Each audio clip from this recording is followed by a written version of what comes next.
Honorable members, prayers.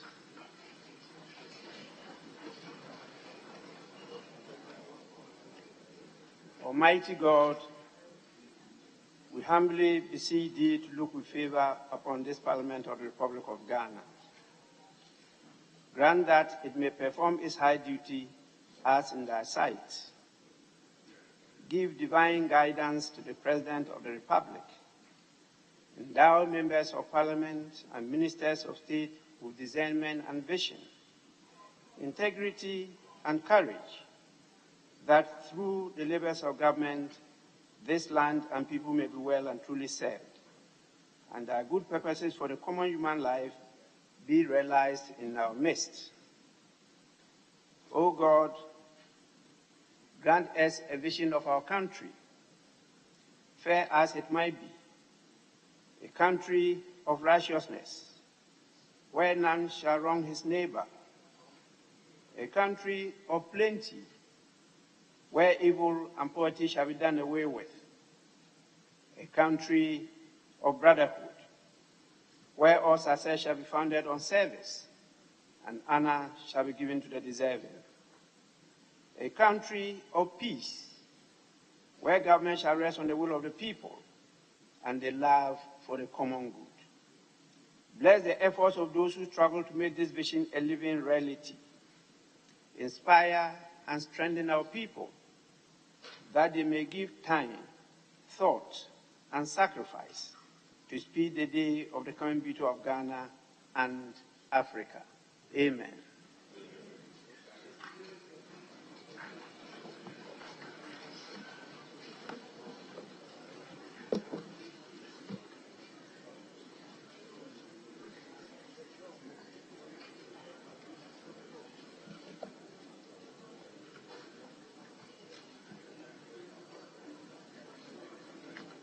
Honorable members,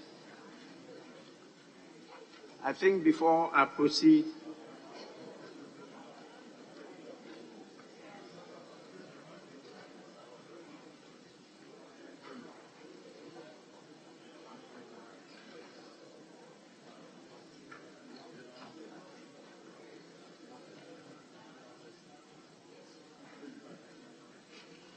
I'm waiting on you. When you are ready to listen to the speaker will now speak.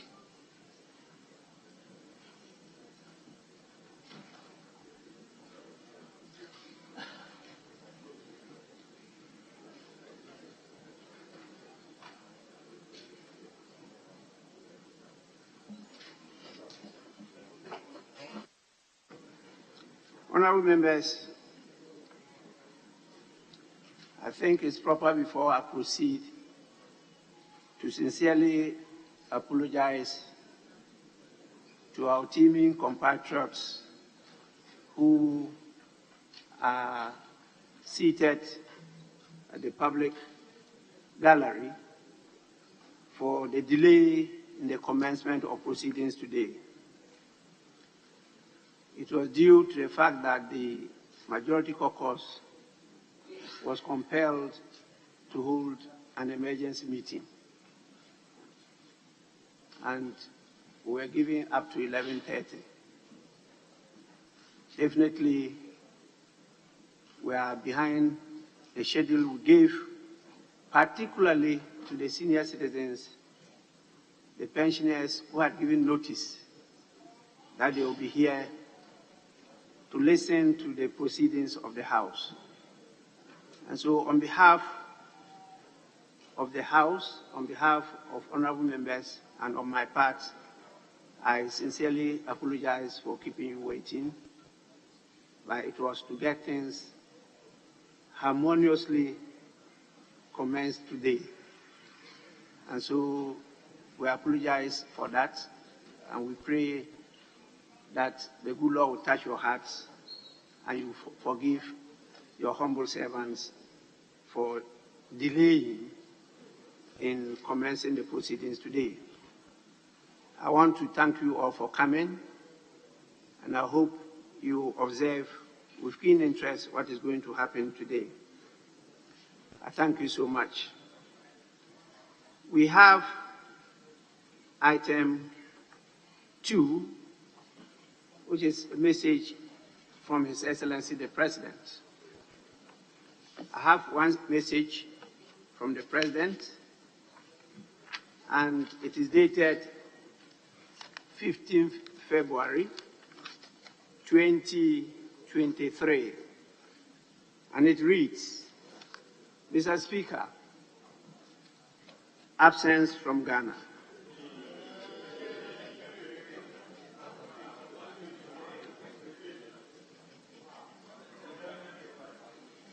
In accordance with Article 59 of the Constitution, I write to inform you that I'll be traveling outside the country in the morning of Thursday, 16 February 2023, to Munich, Germany, at the invitation of the chairman of the Munich Security Conference, Ambassador Dr.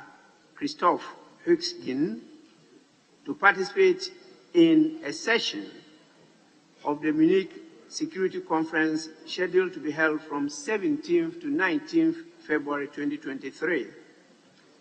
Thereafter, I will depart Munich to Addis Ababa, Ethiopia, in the evening of Friday, 17 February 2023, to lead Ghana's delegation to attend the 36th ordinary session of the Assembly of Heads of State and Government of the African Union. I will return to Ghana in the evening of Sunday, 19 February 2023. During my absence, the Vice President, Alhaji Dr. Mahamudu Bawumia, shall, in accordance with Article 60, Clause 8 of the Constitution, act in my stead. Yours sincerely and best wishes, Nana Adodankwa Akufo-Addo.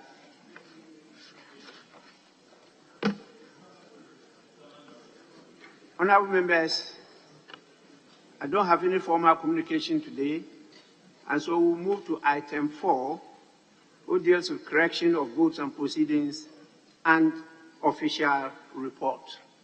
We will start with the correction of votes and proceedings of Wednesday, 15th February 2023. Page 1, page 2, page 3, page 4, page 5,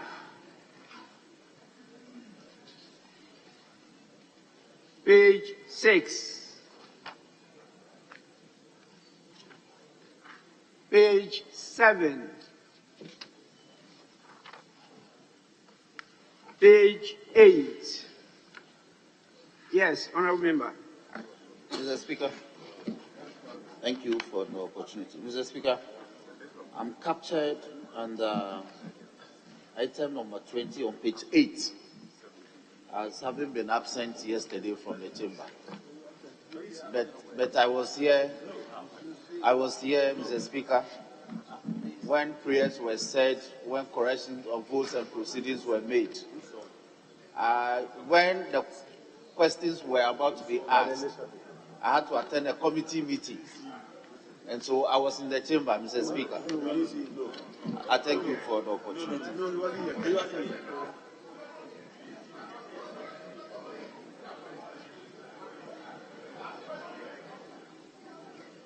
Table office, kindly take note and make the necessary correction. Page 9. Page 10. Yes.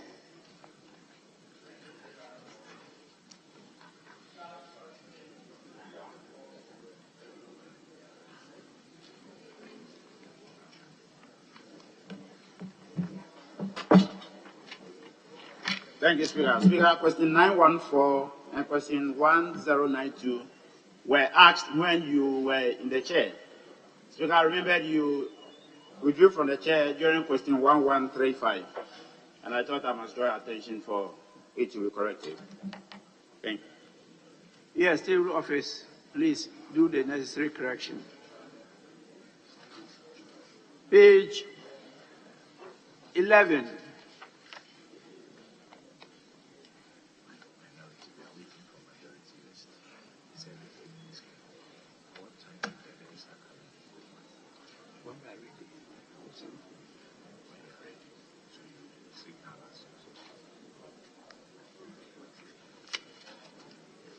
Page 12, page 13, page 14, page 15, page 16,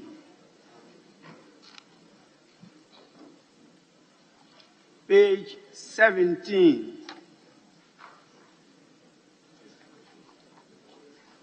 page 18,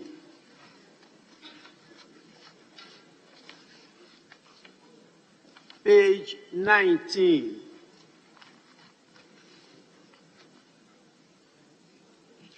page 20,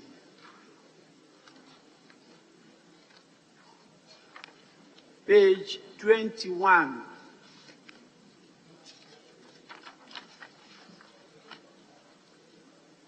page 22,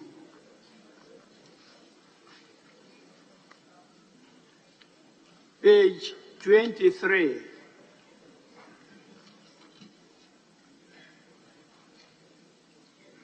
page 24,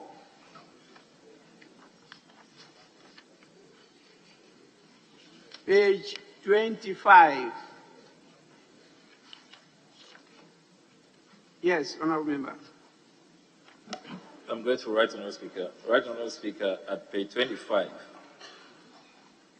The period between the time you withdrew from the chair at 1:32 p.m. and when we adjourned. The claim is that we adjourned only a minute after, because you withdrew at 1:32 p.m. and the votes and proceedings at number 14 is saying that at 27 minutes before 2 o'clock in the afternoon, the House adjourned. That will give you only 1 minute. But, Mr. Speaker, there were quite some deliberations between the majority, the deputy majority leader, and our chief whip, which took a considerable amount of time. That could not have happened in a minute. So they would need to cross-check the records and capture the time more accurately. I'm grateful, Mr. Speaker. Yes, table office, please cross-check the time and then capture the correct time for both when I withdrew and when the House adjourned yesterday. For this, honourable members, the votes and proceedings of the safe sitting held on Wednesday, 15 February 2023, as corrected, are adopted as a true record of proceedings. I have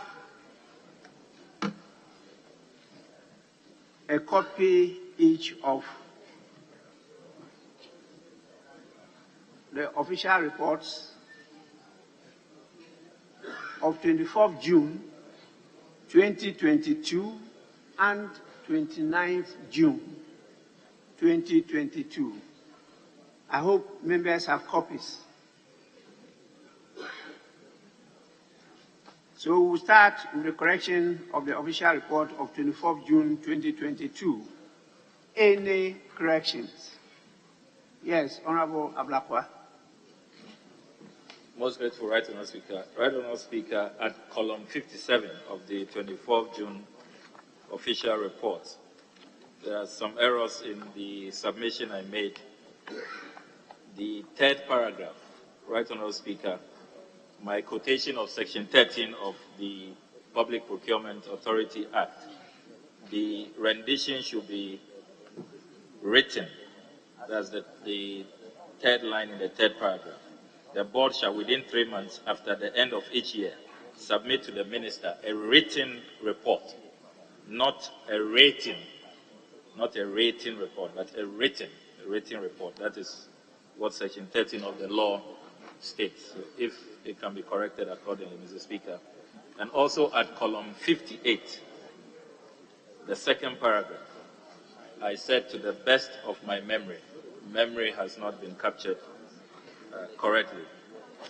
And finally, Mr. Speaker, at column 238, the taxpayer identification numbers, it has not been captured accurately. If it can be corrected accordingly. Thank you, Mr. Speaker.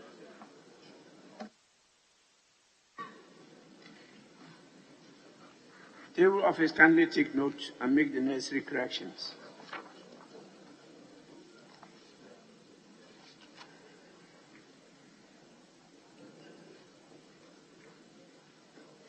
Yes, Honourable Member. Thank you, Right Honourable Speaker. Mr. Speaker, column 25. If you look at the numbering, we have 25, 26, and from 26, it jumped to 87. So column 27, 28, 29 are missing in this report. So if they could look at it and check it. Yeah, Honourable Member, is the copy that you have. Because what I have is not missing. Okay. And so you may need to go for a substitution. They'll give you another copy. It is captured in my official report.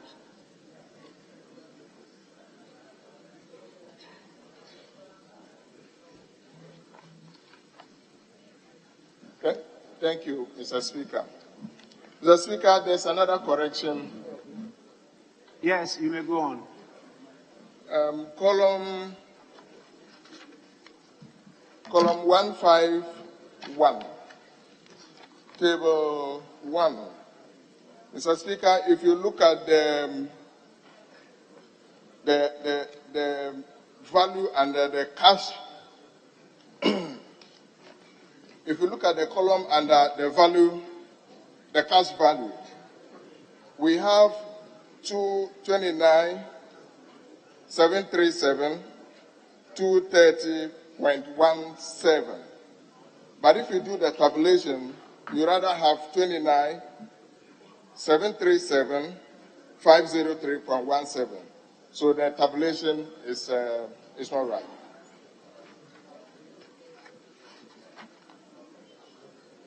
And also column 209.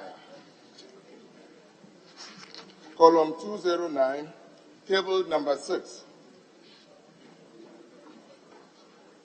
There's also a problem with the summary of the amount misappropriated. The amount misappropriated is supposed to be 166,384. But in the table, it is 155,184. So if they could check that as well. Thank you. Honourable Member, we are grateful, taking note of it. Table office kindly cross-check from the reports that were submitted by members. I think these are from committees. And then make sure that the proper thing is captured.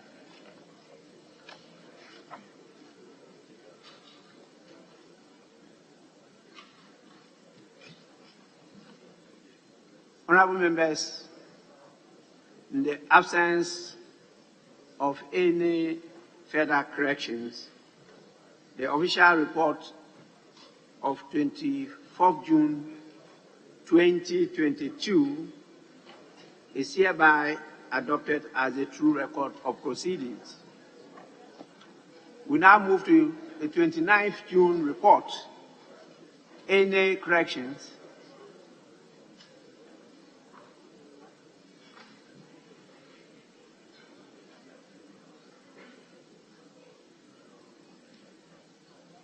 Honorable members, in the absence of any corrections, the official report of Wednesday, 29 June 2022 is hereby adopted as a true record of proceedings.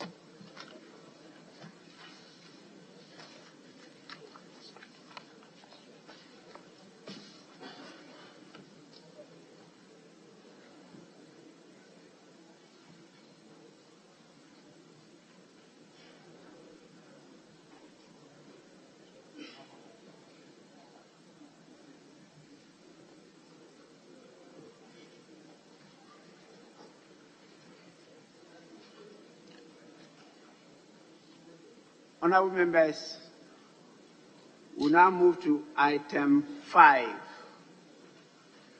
statements.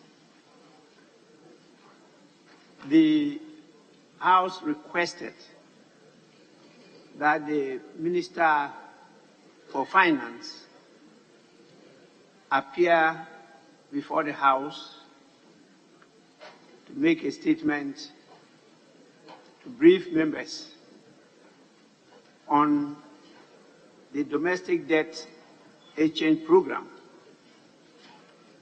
which is being implemented by government.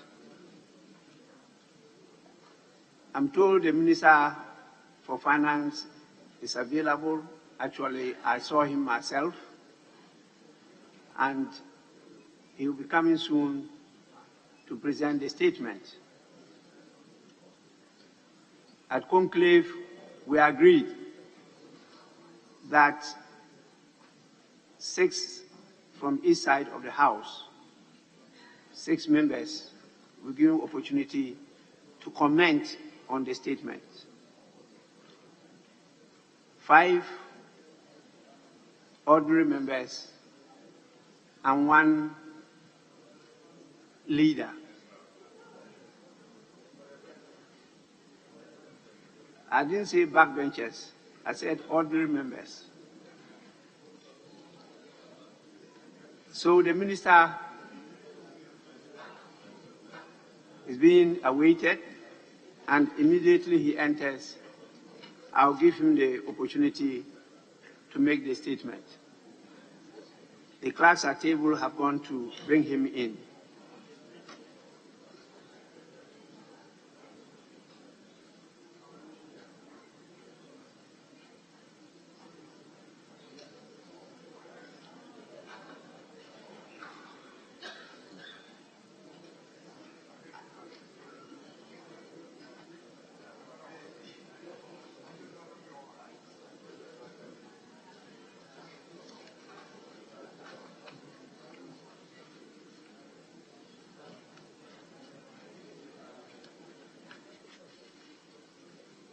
Honorable members, the Minister for Finance is in, and I'll proceed to invite him to the podium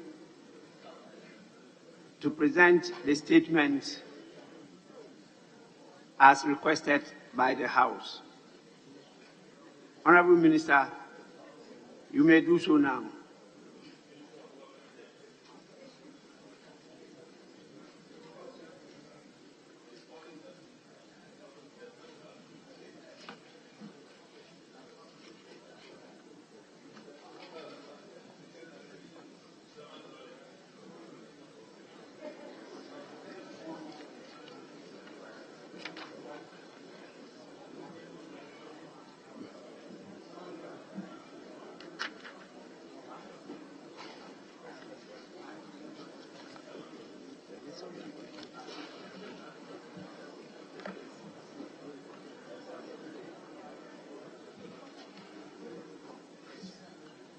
Right Honorable Speaker and honorable members of Parliament, I appear before you today to provide an update to you and the people of Ghana on the domestic debt exchange program. Mr. Speaker, I come in peace.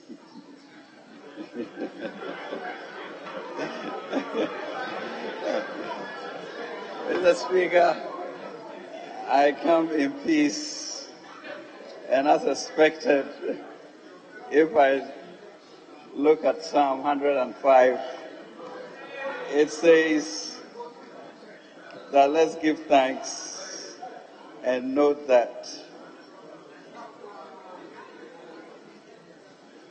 we should rejoice with the Lord and make his deeds, great deeds, known among his people.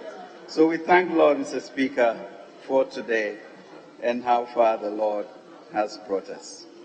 Mr. Speaker, in honoring the invitation from this august House to provide an update on our domestic debt exchange program, I will present the context of the program, outline its key features, and provide an update on the external debt restructuring exercise and the next steps.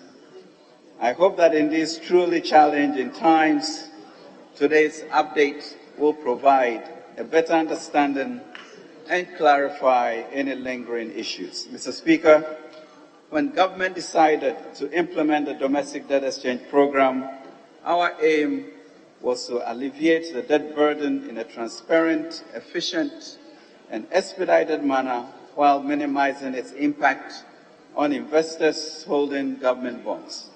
It was launched on 5th December 2022 and finally closed on Tuesday, 14 February 2023.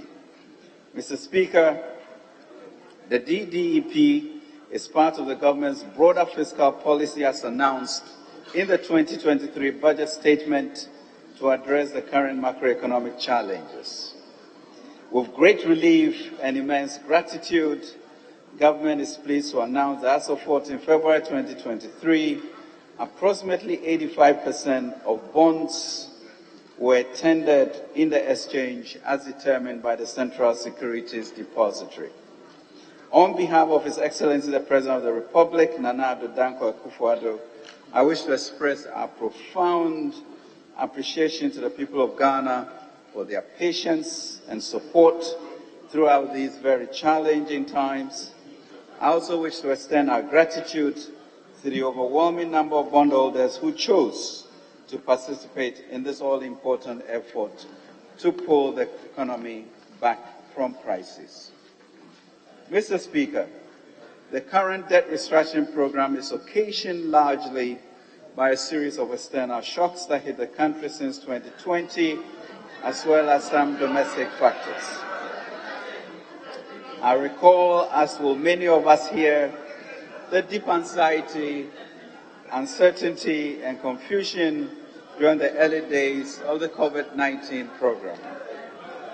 The constant revision of data and scenarios around this once-in-a-lifetime pandemic, which had exposed major weaknesses in critical systems in education, health, and the economy around the world.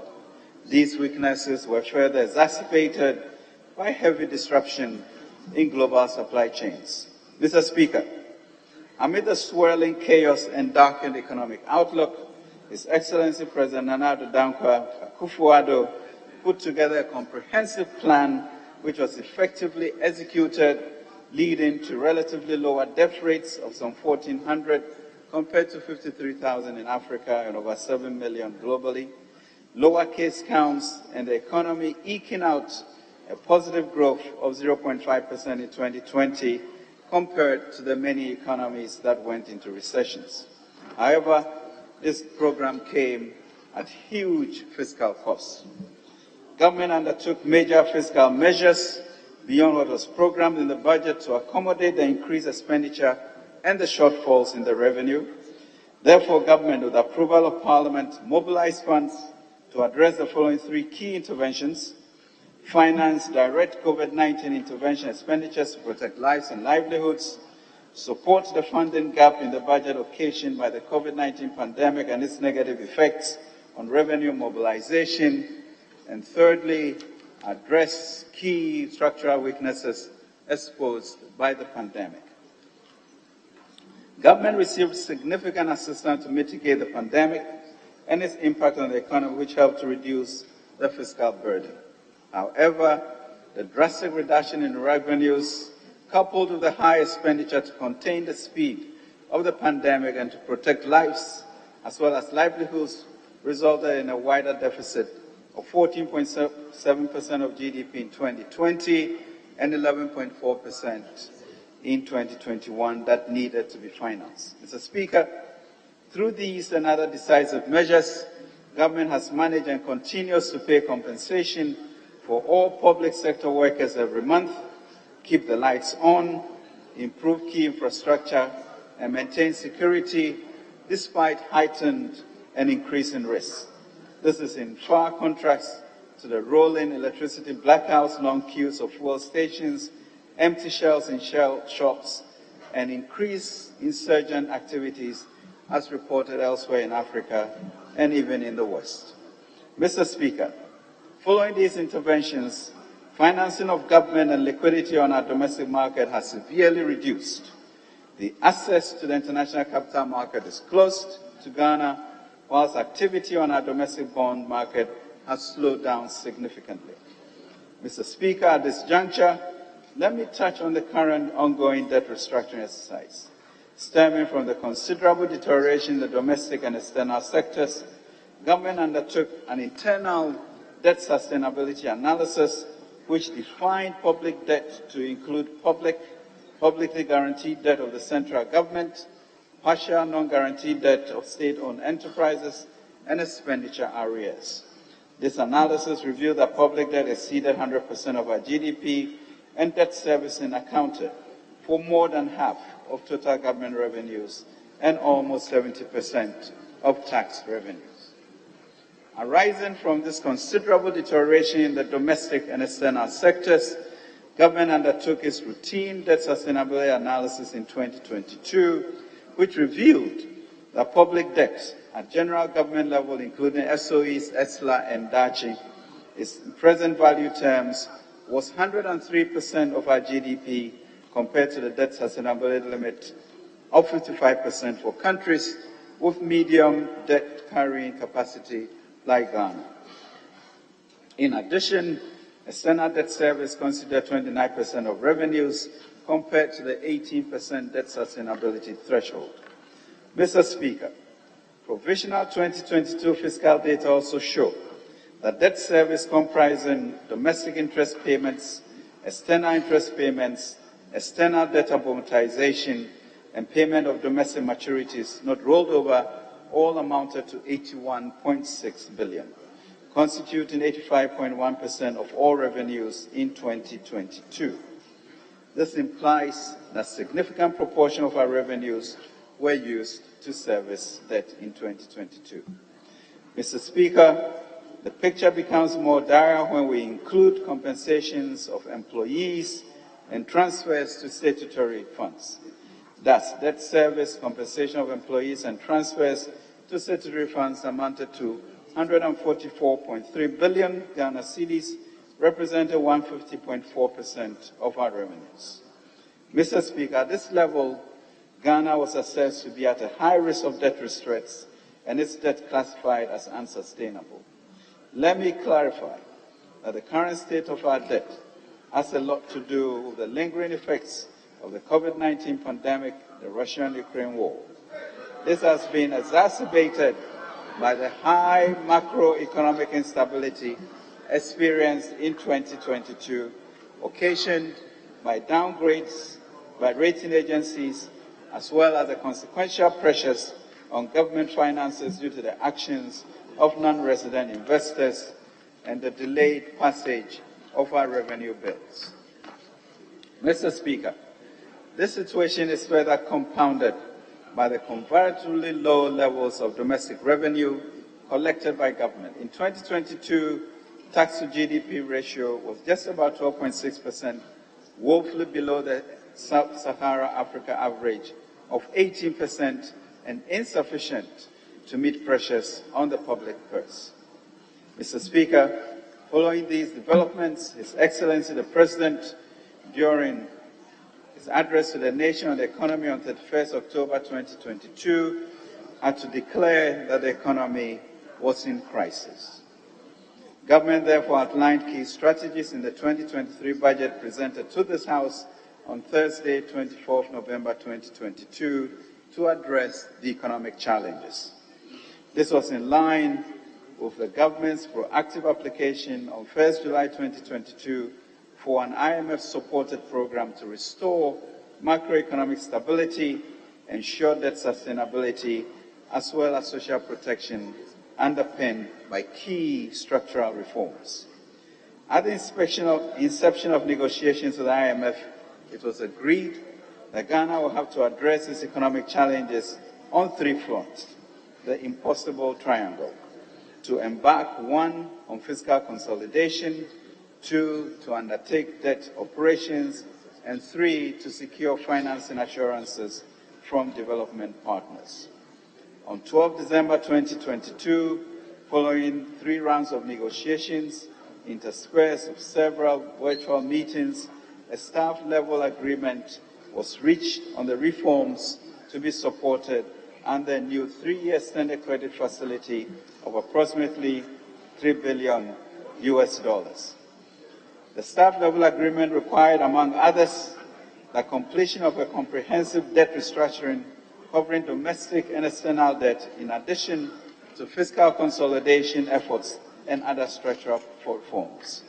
This is one of the fastest agreements for a country undertaking a debt restructuring exercise in achieving the SLA in December 2022.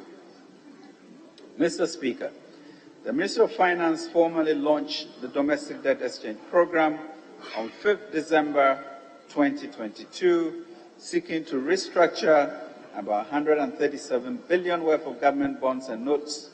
As of December 2022, the total outstanding debt eligible and non-eligible holders amounted to approximately 137 billion. Subsequent extensions of dates and payments of maturities meant that the remaining stock reduced from 137 billion to 130 billion of eligible and non-eligible holders. However, the eligible bonds, as per the exchange memorandum, meant an exclusion of pension funds and bonds that were subject to swap mechanisms for monetary and exchange rate policy operations. This then brought the eligible bonds for tendering to 97,749,624,691 Ghana cedis. Mr. Speaker, out of the total 97,749,624,691 cedis eligible bonds for tendering, 82,994,510,128 Ghana cedis was successfully tendered. This accounted for about 85% of outstanding eligible amounts, meeting the target of 80% as expressed in the Memorandum of Exchange. Mr. Speaker, government is, however, mindful that the 82.9 billion bonds that were successfully tendered represent 64% of the outstanding debt stock of 130 billion at the end of December 2022. Mr. Speaker, in addition, though the external debt restructuring parameters are yet to be determined, government on 19th December 2022 also announced a suspension of all debt service payments for certain categories of external debt pending an orderly restructuring. Mr. Speaker, as I've indicated, the earlier debt exchange program was to alleviate the debt burden while minimizing the impact on investors and the financial sector. Participation in the program has always been, Mr. Speaker, voluntary. The details of the domestic debt exchange are outlined in the exchange memorandum, and the subsequent amendments have been publicly available. The coverage of the exchange includes all locally issued bonds and notes of government, as well as ESLA PLC and Dachi PLC bonds. Based on the results of the audit of the public debt, government excluded treasury bills and pension funds from the exchange. Mr. Speaker, since the first announcement of the DDEP program on 5th December 2022, the government has continued to engage with multiple stakeholders on the program. It has been an intense exercise of balancing compassion with the unavoidable and difficult path to restoring our debt sustainability. As a result, Mr. Speaker, a number of amendments to the terms of the offer have taken place, with the final extension deadline of 7 February 2023 and an administrative extension of 14 February 2023. The various extensions were to allow government to incorporate the feedback and insights it received from the various stakeholders, including the Council of State, the pension funds, organized labor, the Ghana Association of Bankers, MPRA, the Securities Industry Commission, Exchange Commission, National Insurance Commission, and the individual bondholders and retirees. The final terms of the DDEP was designed to address the specific concerns of the different categories of holders, including Category A, collective investment schemes and natural persons below the age of 59, Category B, natural persons 59 years old or older, and general category holders representing all other holders except Category A and B. The details of the results of the participation rates are as follows. Category A holders issued 4,109 instructions and tendered an amount of 5.9 billion Ghana cedis. This represents 6.06% of the eligible bonds. Category B holders issued 1,340 instructions and tendered an amount of 423,012,028 Ghana cedis. This represents 0.43% of the eligible bonds. And general category holders issued 4.489 instructions and tendered an amount of 76,645,190,544 Ghana cedis. This represents 78.41% of the eligible bonds. Mr. Speaker, government is mindful of the exchange's ramifications on the country's financial health. As a result, the government is developing several prudential measures to mitigate the potential impact on domestic creditors, considering the need to preserve financial stability. Billions of taxpayers' monies were used between 2017 and 2019 to rescue the financial sector. We have no intention, Mr. Speaker, to imperil that work, and we are determined to protect banks operating in Ghana and strengthen their capacity to finance the economic recovery and growth we see before us. The respective regulators have assessed the potential impact of the exchange on the financial sector. Working together, Bank of Ghana, the Securities and Exchange Commission, the National Insurance Commission, and the National Pensions Regulatory Authority are recalibrating their regulatory tools to accommodate the necessary forbearances for their respective sectors. In addition, Mr. Speaker, a financial stability fund is being established by government with the help of development partners to provide liquidity and solvency support to banks, pension funds, insurance companies, fund managers, and collective investment schemes to ensure that they are able to meet their obligations to their clients as they fall due.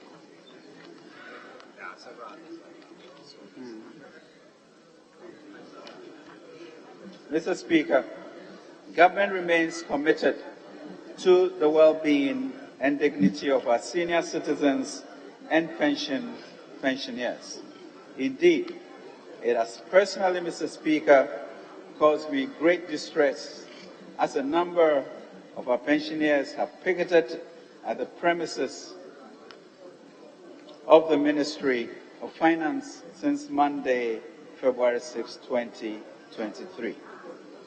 I have already indicated in my press release, Mr. Speaker, dated 14th February 2023, the government will honor their coupons, payments, and maturing principles, like all government bonds, in line with government's fiscal commitments. Mr. Speaker, in seeking to understand the concerns of our senior citizens, I have met with them on 3 occasions. The most recent was yesterday, 15 February 2022, where I explained the terms of the new bonds. Mr. Speaker, I subsequently wrote to their convener, letting him know, Mr. Speaker, that all pensioners who did not participate in the bond offering are exempted. Mr. Speaker, I pray that puts paid to the need for our senior citizens to picket at the ministry. Mr. Speaker, I would like to thank all those who helped in those discussions for this. Mr. Speaker, this significant milestone of the success of the domestic debt exchange program would also build momentum for external restructuring program, which has also commenced.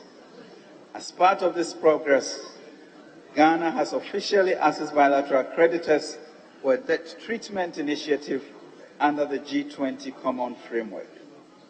Consequently, Mr. Speaker, Ghana co-hosted a meeting with the Paris Club, including both Paris Club and non-Paris Club creditors, on 10 January 2023. We reiterated the requests for expedited treatment under the Common Framework and presented our economic and fiscal outlook, as well as taking so far with the DDEP. Most importantly, Mr. Speaker, we made it known that we expect the creditor committee to be formed in an expeditious way to facilitate the program to ensure that we are able to go to the fund board in March. We have started the process of negotiating in good faith with our commercial creditors.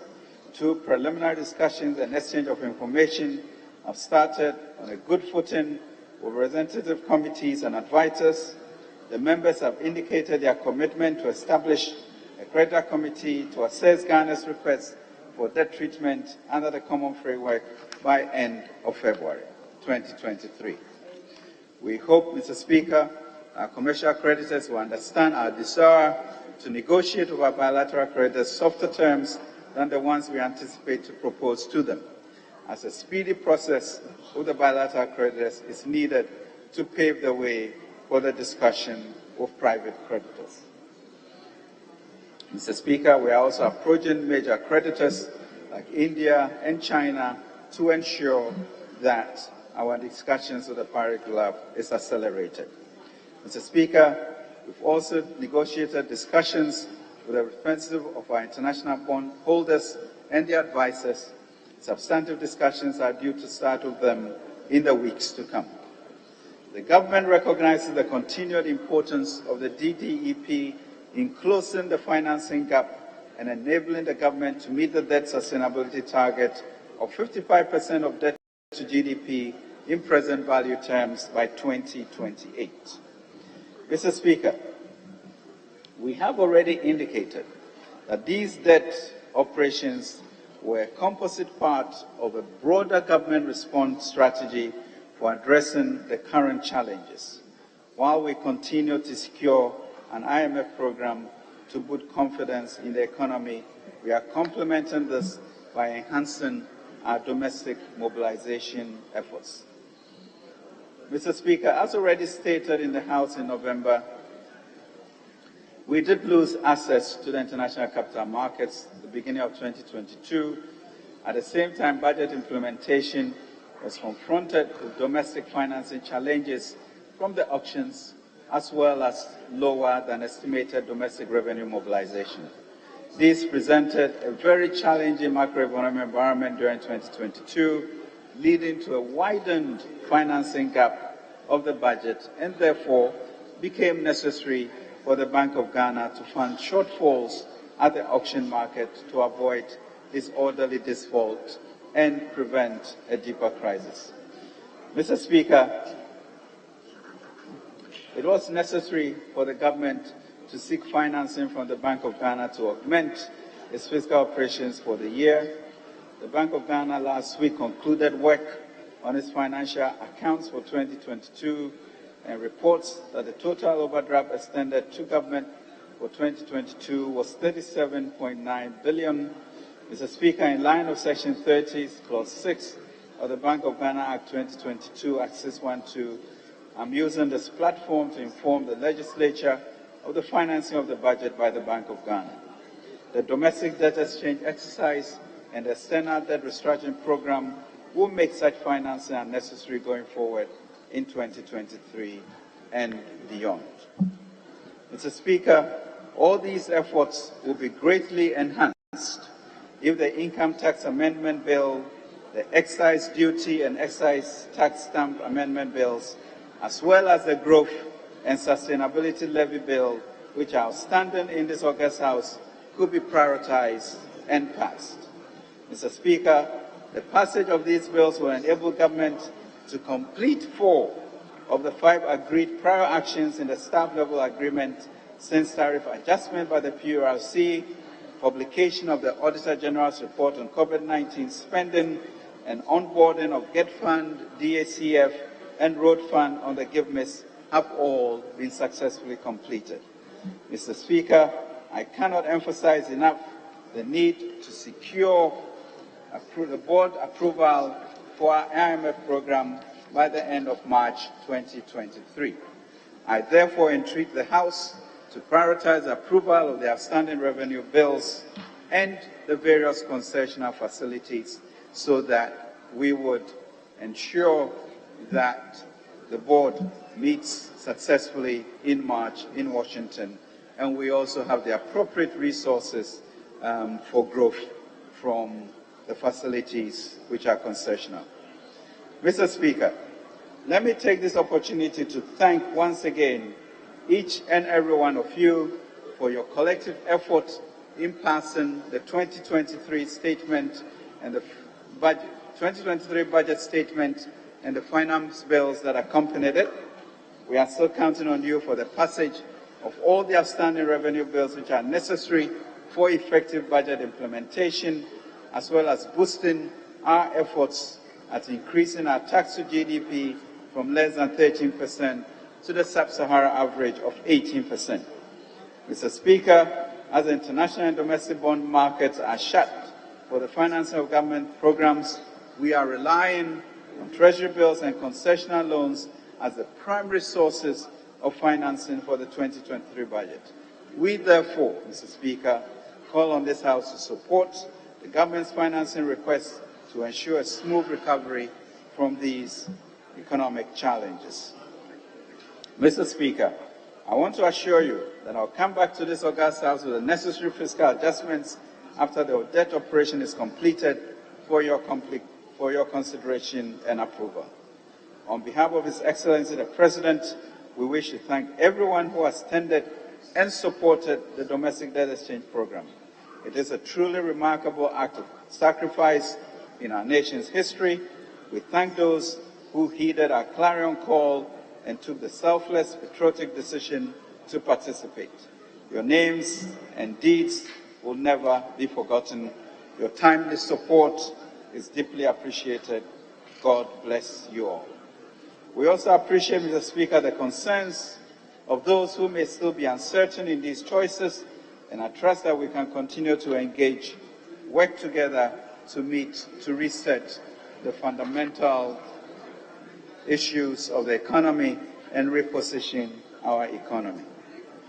I'm confident that the program government has set out for this year, supported by Parliament, will get us out of the economic crisis that has besieged our economy since COVID-19 reached our shores back in March 2020.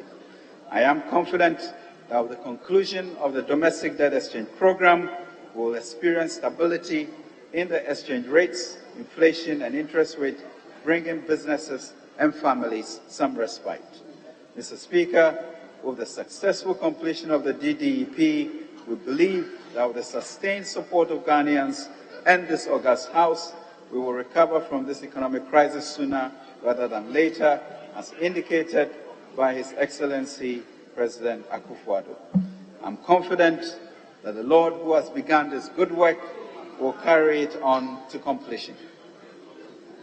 We will therefore encourage honorable members to support the government's secure board approval for the IMF program to restore macroeconomic stability, ensure debt sustainability, as well as provide critical social protection for the benefit of Ghanaians.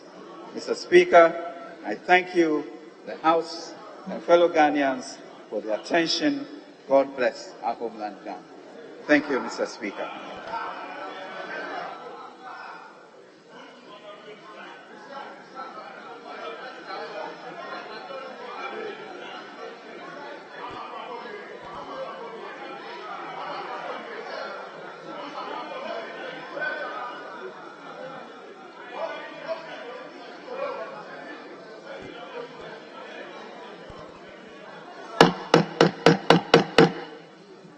Honorable members,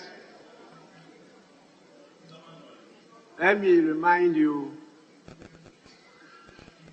of the presence of a senior citizens with us in this House. We have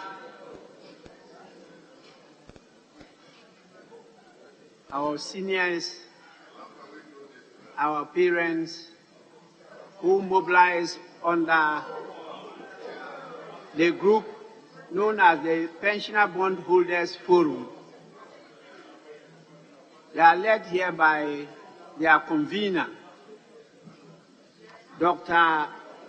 Edu Anane Antwi, and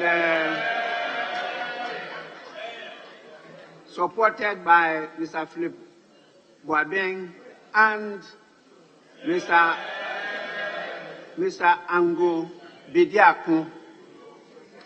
There are other members here present, and they came to listen to the minister and also your good selves on this very important matter. We are also happily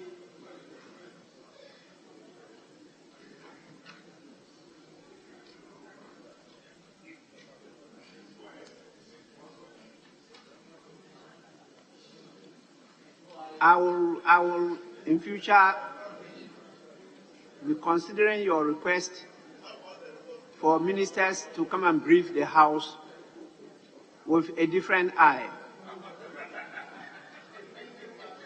Well, I'm not even sure that many of you heard what the minister said.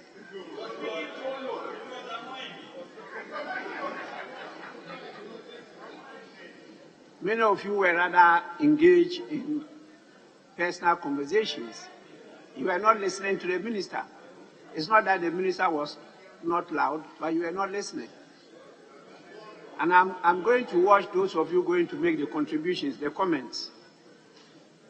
We had students from the Tamale Technical University, led by their tutors. They just left. They were the large group seated at my right side on the public gallery. And then we also have products of homeschool. I'm sure this is the first time some of you have heard homeschool. Education is not only the formal one, you go to school, you can also be educated at home. So we have some of the products here with us. This is such an important topic that they all want to be part of. I think the students from the Tamale Technical University are back. They will all be listening and watching you make your comments. That's why I'm drawing your attention to their presence. This statement was admitted under Order 70. And for the avoidance of doubt, specifically 72, and I want to read it because the whole nation is watching and listening to us. Order 72 says, a minister of state may make an announcement or a statement of government policy. Any such announcement or statement should be limited to facts which it is deemed necessary to make known to the House and should not be designed to provoke debate at this stage. Any member may comment briefly, subject to the same limitation. That is how your comments will be judged by me. I listened to the minister carefully and asked whether his statements were limited to only facts and designed not to provoke debate. I have my view on it. And I will also assess yours accordingly. So please, guided by the leaders, we agreed that we'll take 6 from each side of the House, 5 ordinary members, and 1 leader. And they have submitted some names to me. So I'm going to be guided by those names. The first shot will come from the minority side. And from the list that I have, we'll start with Honorable Isaac Adongo. The comments must be brief because we have only 1 hour for the comments. And we have 12 of you. So 60 divided by 12, 5 minutes each. It's not me saying it, it is standing orders.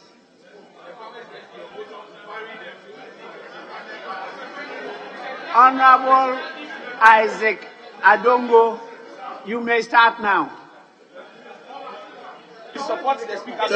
Thank you very much, Mr. Speaker. Mr. Speaker. Yes, Minority Leader.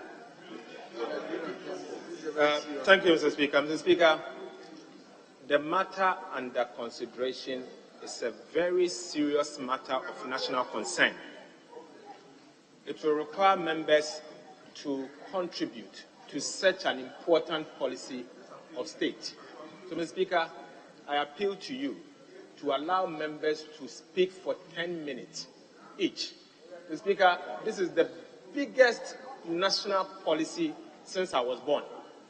And we cannot allow members only to speak for 5 minutes. So, Mr. Speaker, with your indulgence, if you can allow members to speak for 10 minutes each, and the leadership probably can do 15 or 20 minutes, because this is extremely important, so I play with you. Thank you, Mr. Speaker.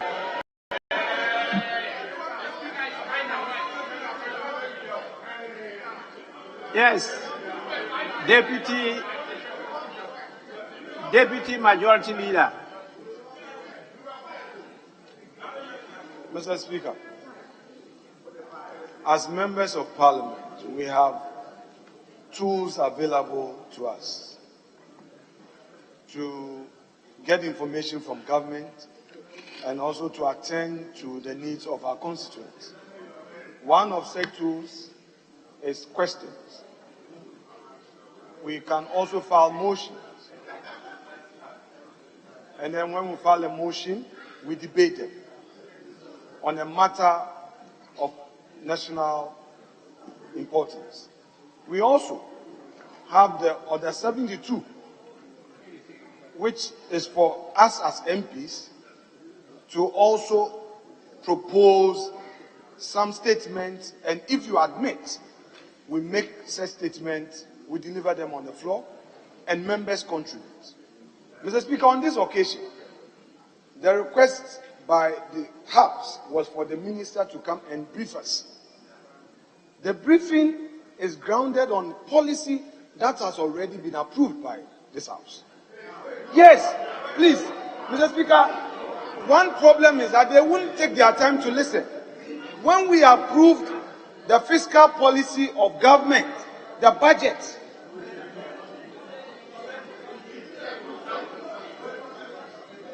now, Mr. Speaker, the minister has come to this house under Order 72. It requires of us to make brief comments. Honorable Atufosin, now I'm coming to you. Brief comment. Brief comment. Are you interested in working with the rules, or you don't want us to work with the rules? Mr. Speaker says let's go in accord with the rules of the House. In any event, you as a minority leader, if you want to do something more, there are other tools available.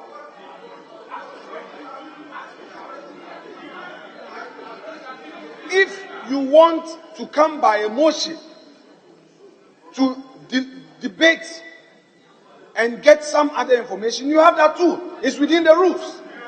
Again, if you want to file a question, if after this engagement you want to file a question as minority leader, it is part of your bona fides. So you can file as many urgent questions as possible for Mr. Speaker to consider.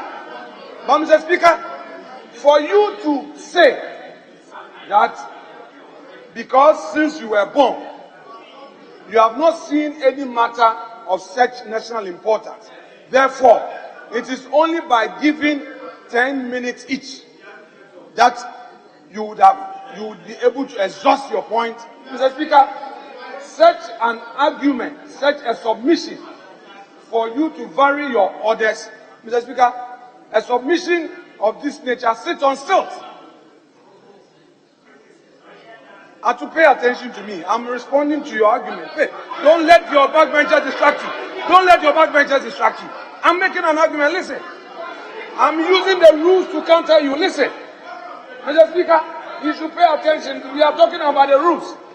Unless Honorable Atufosin is not interested in parliamentary jurisprudence. If you say so, then say it into the record. We are going to work with the rules. You don't want it? So, Mr. Speaker, with respect, let's go by your direction, let's go by your ruling, and let's make progress. I thank you, Mr. Speaker. Well, yes, minority from bench. Who wants to speak?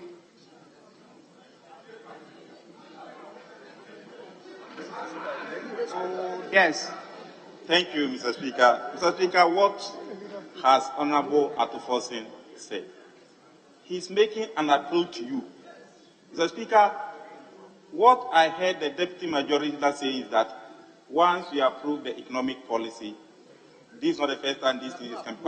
We have not approved. Mr. Speaker, if I heard when we were during the budget, the minister said this policy will be brought to this house.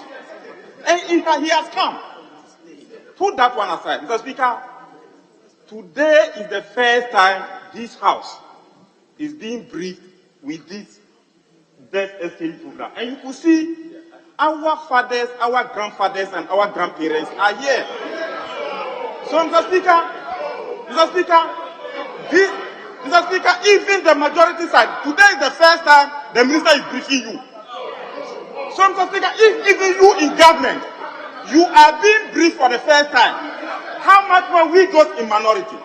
Mr. Speaker, we are not in government, but the minority leader is just an immediate deputy finance minister. He has an input to make. We have a republic to build. So if he's just making an appeal, then, Mr. Speaker, there are inputs I want to make in the policy brief the minister is giving. Due to that, I'm pleading with you to give 10 minutes. Is it out of place? No. This is not out of place. It's a simple request. So, Mr. Speaker, today is a special day. And, Mr. Speaker, it took the magnanimity of the Minister for Parliamentary Affairs to invite leadership of this House into Koforidua for IMF program brief. The Minister for Finance has never briefed Parliament on the IMF brief. So, Mr. Speaker, we've been looking for him. Today we've gotten him. Give 20 minutes each. Thank you, Mr. Speaker.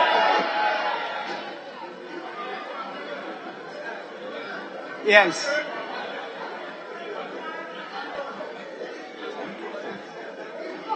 Thank you, Mr. Speaker. Mr. Speaker, I heard the Deputy Majority Leader say that Parliament has approved the debt restructuring program. Mr. Speaker, that is palpable lie. Mr. Speaker, I have with me the budget statement and economic policy of government. Mr. Speaker, I refer you to page 71. Page 71, paragraph 278. Mr. Speaker, it goes on to say that, Mr. Speaker, details of the debt operations program will be announced soon to the public and investor community after the necessary engagement with all relevant stakeholders. Mr. Speaker, Parliament does not have the information our Minister responsible for finance has given to us today. This is the first time this August House has had the opportunity to have a bite on this matter. Mr. Speaker, again, the statement that the Minister so far has given to the public is not known to us as a House. It's not known to us as a House. And so, Mr. Speaker, if the Minister is before us, it is only fair that members of Parliament will have at least 10 minutes each to speak to this matter. Mr. Speaker, I believe that as Minority Leader, I should be given 20 minutes minimum. 20 minutes minimum to respond to some of the concerns that the Minister has raised. Mr. Speaker, this is a major threat to our economy. So I appeal to you to grant us that opportunity so that we can debate this or make comment appropriately. And let him not create impression that brief comment means speak for 2 seconds. My brief comment is a minimum of 20 minutes for your information. Yes, please.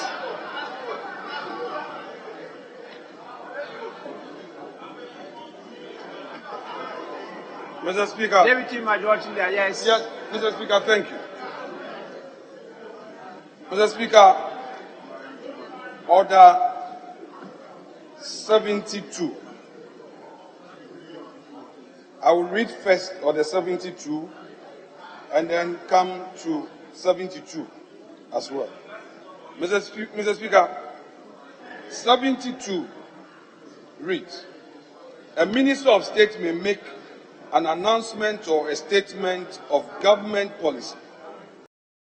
Any such announcement or statement should be limited to facts which it is deemed to make known to the House and should not be designed to provoke debate at this stage.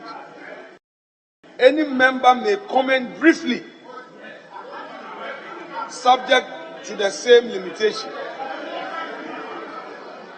Mr. Speaker, the ordinary meaning of briefly is not 20 minutes as the Minority Leader wants us to believe. Mr. Speaker, if you come to 72, by the indulgence of the House and leave of Mr. Speaker, may at time appointed for statement under Order 53 explain a matter of personal nature or make a statement on a matter of urgent public importance. Any statement other than a personal statement may be commented upon by other members for a limited duration of not exceeding 1 hour. The terms of any such proposed statement shall first be submitted to Mr. Speaker. Mr. Speaker, an interpretation of this provision has long been given by you that the terms of 72, that is the time period within which to discuss or comment on this matter, would be applicable mutatis mutandis to the provisions of 72. That already has been determined. Mr. Speaker, I would again entreat the Minority Leader that if indeed they have some other tools that they want to rely on, they should rely on it. And they should not, Mr. Speaker, attempt to hoodwink this House. Mr. Speaker, we approved the budget of 2023, and whatever session that he read did not talk about coming back here for an approval for debt exchange program. I was expecting him to have said so, but he rather chose to say what I had said amounted to a so-called palpable lie. It is not so. Maybe you can say palpable falsehood, but you know, I will not.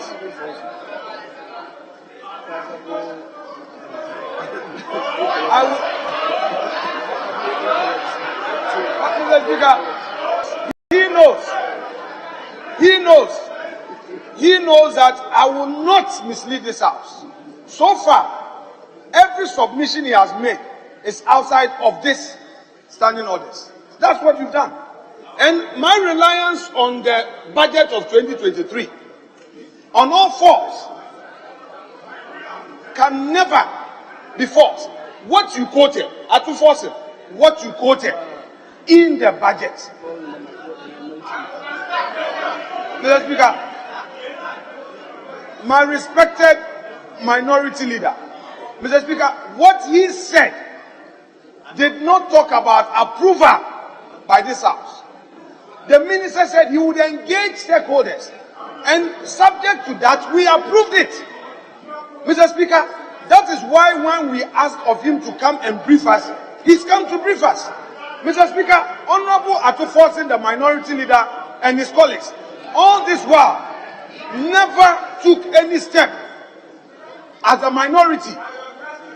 They never took any step to attend to the concerns of the Ghanaian people. The minister has come to brief us, and you want to create an impression as though the minister has abandoned his responsibility. Why didn't you file a question? Why didn't you file a motion? If you are minded to get more information, what are you doing as a member of parliament? He has briefed us. He is going by the terms of our standing orders. And Mr. Speaker has given his ruling. Let's respect that and move on, Mr. Speaker. Honorable members,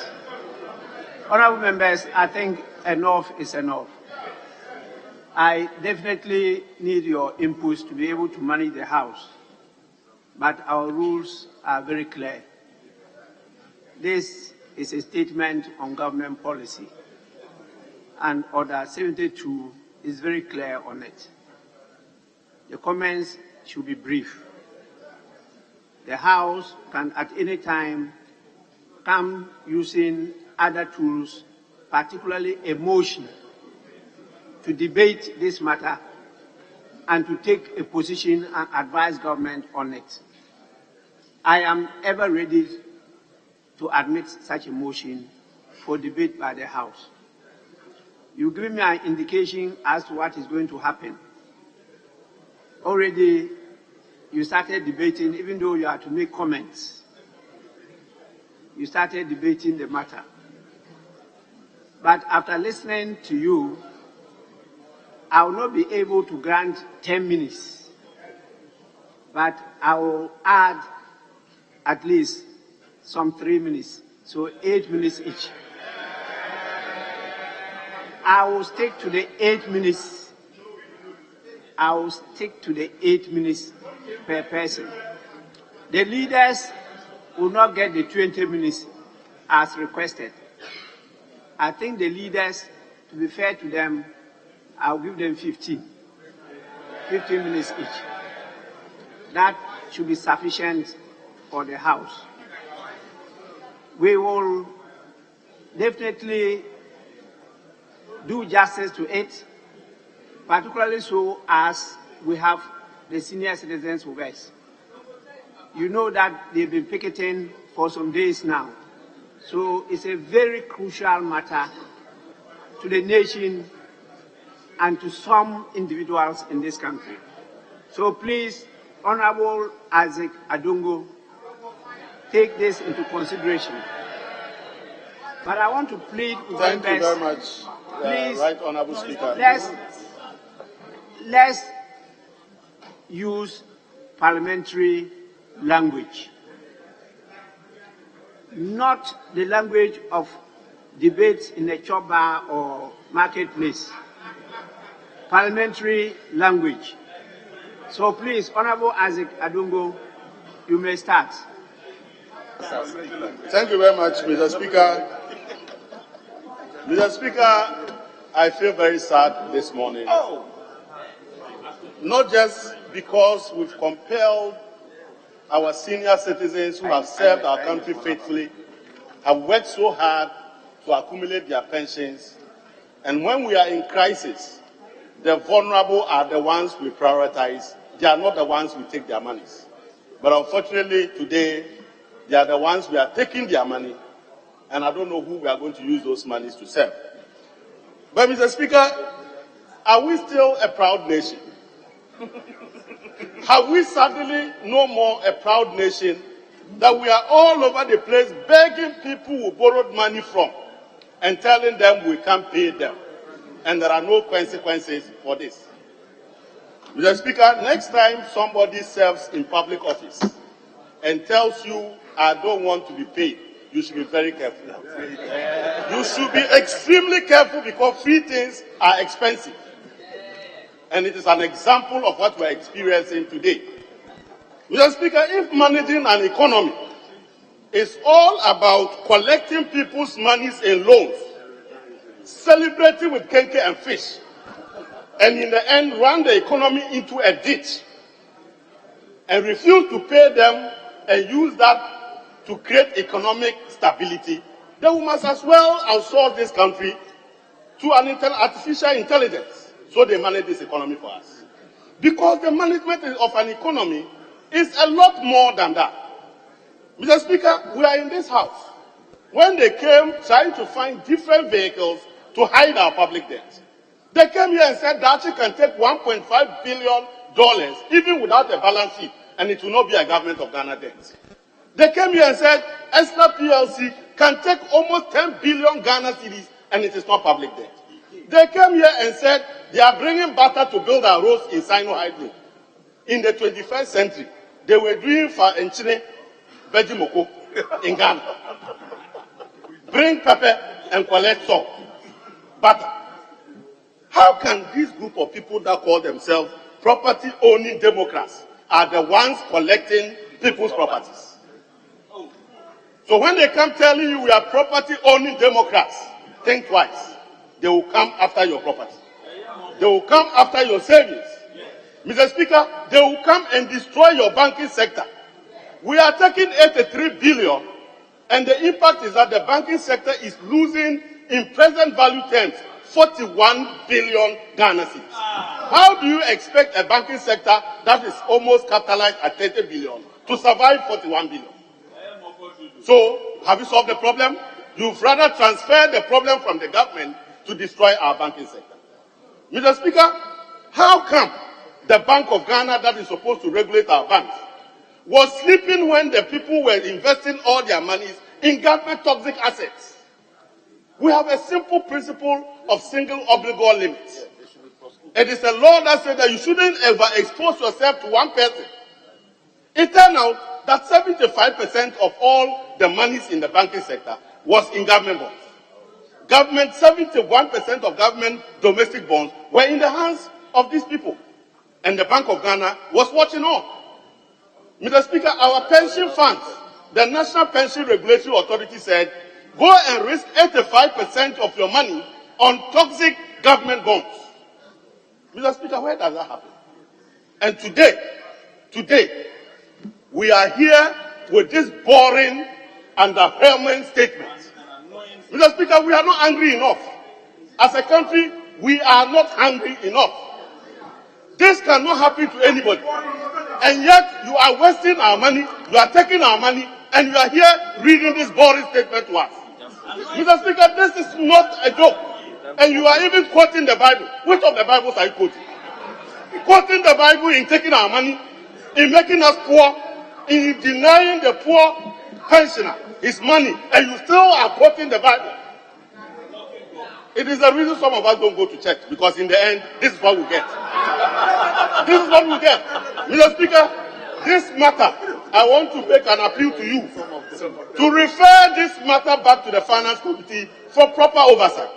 The Bank of Ghana must come to explain to us how they allow the banking sector to hurt itself. The pensioners must come and explain to us. Mr. Speaker, the Ghana Amalgamated Trust must come to explain to us.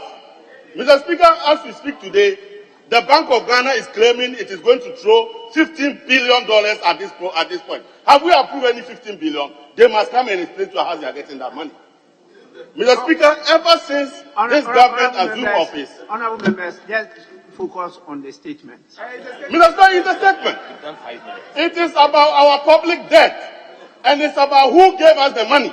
It's the banking sector that gave us the money, and we knew, with all the rating agencies downgrading us, that it was going to crash, and the regulator was watching them until they crashed. That is about the DE. Mr. Speaker, the finance minister is required by law, under the Public Financial Management Act, not to allow us to meet this problem. He is supposed every year in May, when he's presenting the fiscal strategy document to Cabinet for approval, to accompany it with the debt sustainability analysis, so that we are not caught by surprise. Is it the case that he's not been developing the annual debt sustainability report? Is it the case that he has ignored the findings in those reports? He is supposed to present fiscal risk analysis to Cabinet. Is it the case that he's not been doing it? How come we are suddenly surprised and we are losing our money? Mr. Speaker, how are we going to convince any individual to trust in the state, to give 1 penny to the state? We were taught in school, Mr. Speaker, that government debts are risk-free. Ken Ofuriata and his people are now saying you lie. So we should unlearn all that we learned in school, because government debt now is more riskier than lending to Adongo. It is more riskier than lending to Adongo. So how do we now go back to reconsider the thinking of finance? That when you give money to government, you can't sleep peacefully? That when you work and you take your pension lump sum and you decide to give to government and live on your coupons, please, you are naked, because you will go hungry and you can't buy your medicines. And we are proud to come and stand here and be quoting the Bible in telling this bitter faith. How is that possible? Mr. Speaker, there must be consequences. There must be consequences. People cannot destroy our livelihood. People cannot ruin us, and when you ask them to leave their office, they say they will move. A job that we are not paying you, you are not ready to resign. And every day you are giving their... How can we always be crying because you are the finance minister? This matter must be properly investigated this house. And I appeal to you not to end this matter to this route that it came, and that we must have a proper process to provide oversight and give the people of Ghana the assurance that it just goes in vain. And Mr. Speaker, it cannot be by the stroke of pen of a so-called finance minister. That should never happen, Mr. Speaker. And I want to call on the finance minister to resign today by a public announcement here. You cannot be proud of this achievement. You went and told the investors in Eurobond market that you produce 500,000 barrels of oil as a country. Have you produced 200,000 barrels? Your time is up. Thank you very much, Mr. Speaker. We will now have to listen to Honorable Kweku Kwatin, the chairman of the Finance Committee.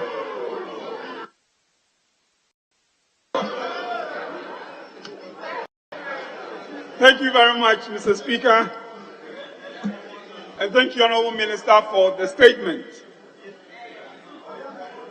Mr. Speaker, listening to my colleague, Honorable Adongo,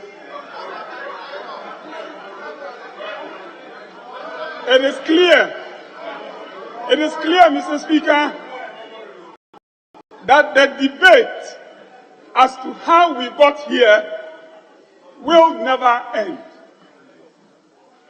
The debate as to why we have had the need to do debt restructuring in our economy cannot end. But, Mr. Speaker, one reality is not debatable. It is the fact that we are here. And like many other countries, not only is our city under pressure, the cost of living is rising, and our people are looking for solutions. Mr. Speaker, it is in interest. It is in our collective interest to come together as a people and find the kind of solution that would make our economy better going forward. Mr. Speaker, debt treatment and the domestic debt exchange program, as has been deployed by government, is good, but it is not enough. Mr. Speaker, the state of our economy now would require more than a debt treatment.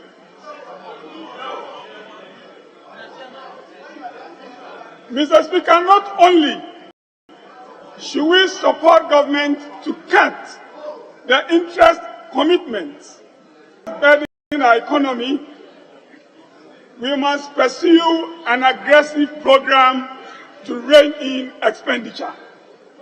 And we must do that not just for today, we must do that going forward, Mr. Speaker.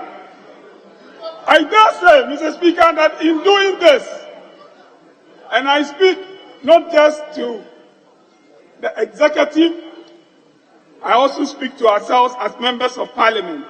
In cutting expenditure, charity must begin at home, and we must lead by example.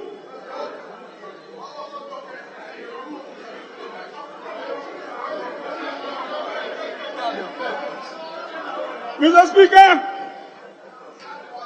how many times have we not heard the people who elected us into office say that they have issues with the V8 that we use? How many times have we not heard our people complain about the expenditure we take? I thought you said I should shout. Mr. Speaker, I'm making the point,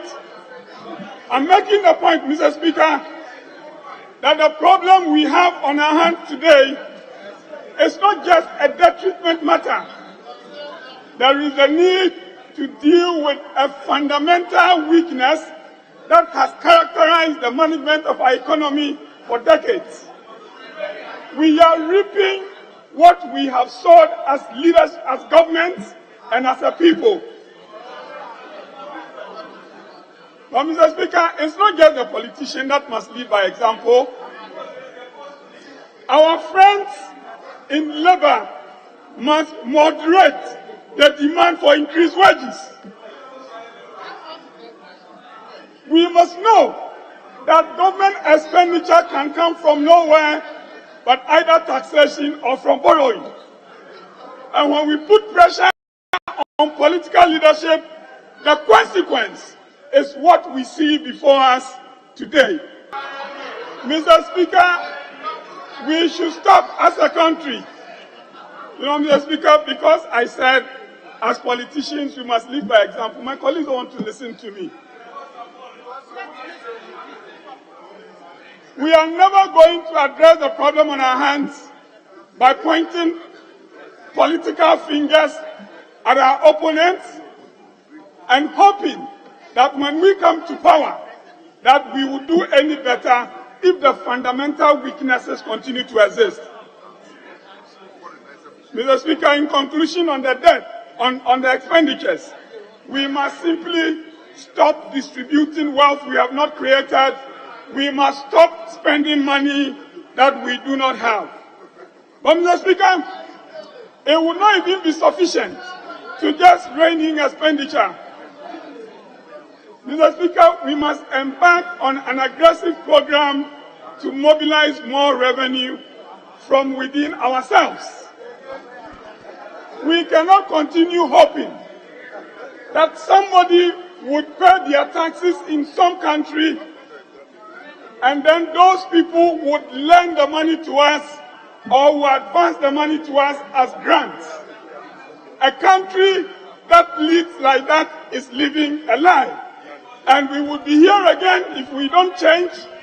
There will be another debt treatment in the future if we don't begin to mobilize more revenue. Mr. Speaker, not only do we call on government to be more radical in punishing people who do not want to pay their taxes, I also think that as a people, we must be more tax compliant. We must tell our constituents that government can only have money that we give to government. Mr. Speaker, I am confident that if we would learn from the things we are seeing today, if we would cut expenditure, if we will live within our means, we will live a better economy for the future. I thank you, Mr. Speaker.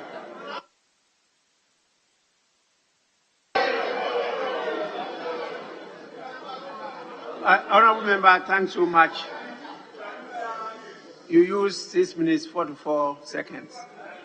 It's now the turn of Honourable John Jinapo. Right, Honourable Speaker, let me first of all thank you for demonstrating leadership. But for you, Mr. Speaker, the Finance Minister won't be here.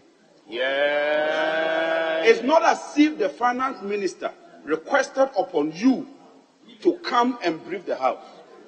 Mr. Speaker, it is leadership, both majority and minority, emanating from the minority side. And with your good counsel, we've had to pull the Finance Minister today to come and brief us on this very toxic domestic debt exchange program. Mr. Speaker, the Finance Minister has spoken a lot. And like you rightly said, we have elderly people, respected people, people from the international community seated there. When you digest all this, what does it mean? That's the most important thing. What has the Finance Minister told the people of Ghana? Mr. Speaker, I sum it simple. If you evaluate what the Finance Minister is doing and evaluate what #1 of Men's Gold did, the two are synonymous and the same. The money is the same. There is no difference. #2, Mr. Speaker, if #1 had gotten this condition, his financial instrument or financial campaign would have existed as we speak today. And like Abdongo said, there's a principle in economics known as the transversality condition. Yes. The transversality condition states that so far as government survives, government will never do. That is why when you are accounting for the capital asset pricing model, there's a risk-free rate. The risk-free rate is the rate that government gives. If you want more, that is if you want to take risk, then you go for a premium. For the first time in the history of this country, it never happened. For the first time, government is saying that it is so broke, the economy has been so mismanaged, that they can't even honor the coupon payments on monies that government took from not just ordinary individuals, but from our old mothers and fathers whose survival, whose livelihood depends on the little coupons that they get. Mr. Speaker, let me do a quick analysis. If you were to invest 100,000, just 100,000, let's even assume that Mr. Kenoforiata and the Finance Minister says they will give you all your money. With a rate of inflation at more than 50%, in 1 year, by the time you take your principal, the actual value, which is the purchasing power, would have been reduced to 66,000. And you can just check the value and discount it to the present value with that rate. And if you apply the discounting factor, you know the present value of a future investment that you are supposed to earn. As if that is not enough. As if that is not enough. The Bank of Ghana, as of 2021, had advanced over 30 billion to the government. Then in 2022, the Bank of Ghana, and I remember Honorable Atufosun raised that issue, that they were giving government so much money. The Bank of Ghana issued a statement and told us that it's an overdraft. An overdraft is a short-term debt instrument, because you must pay immediately. Immediately, the Minister of Finance, billion, he announced that he has converted it into bonds. Why do you do this?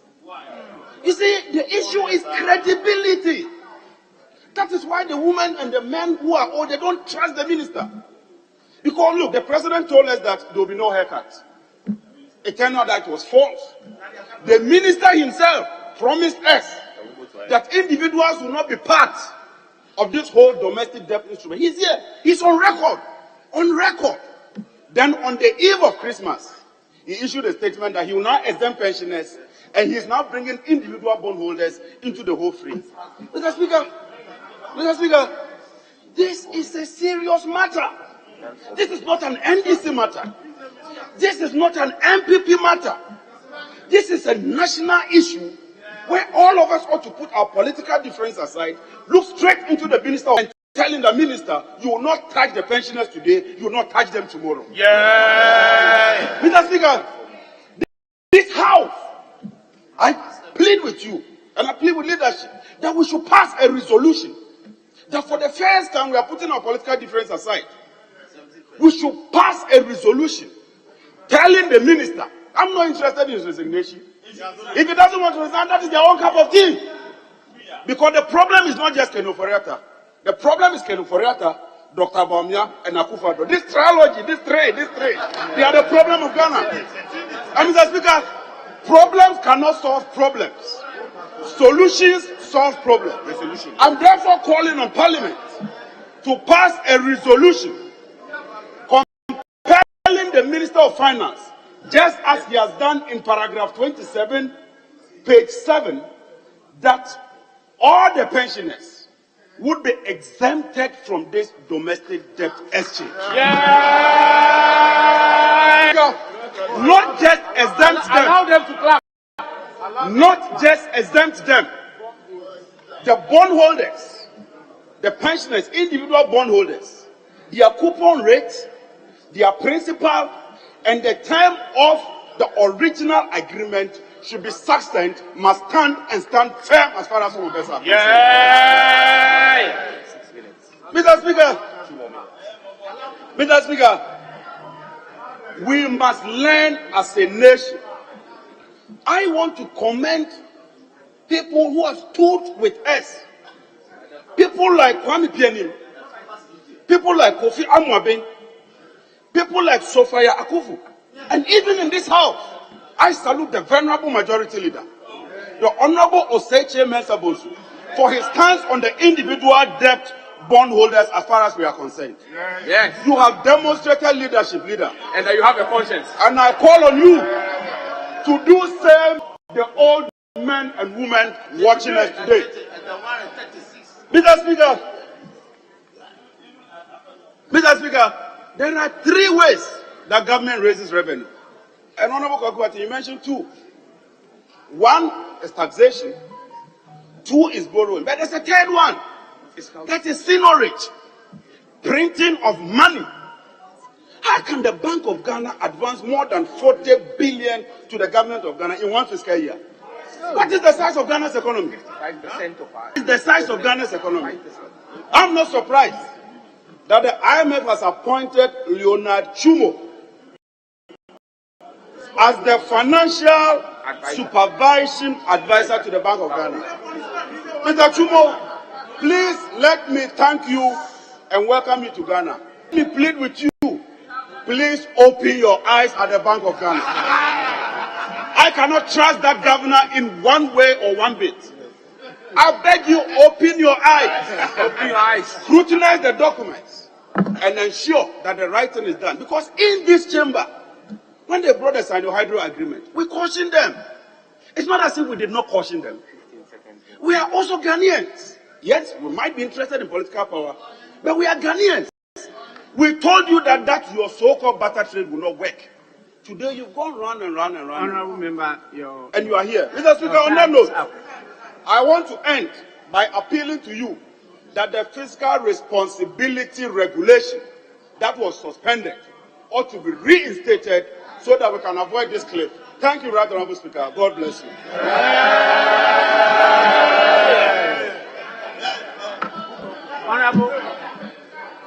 Honorable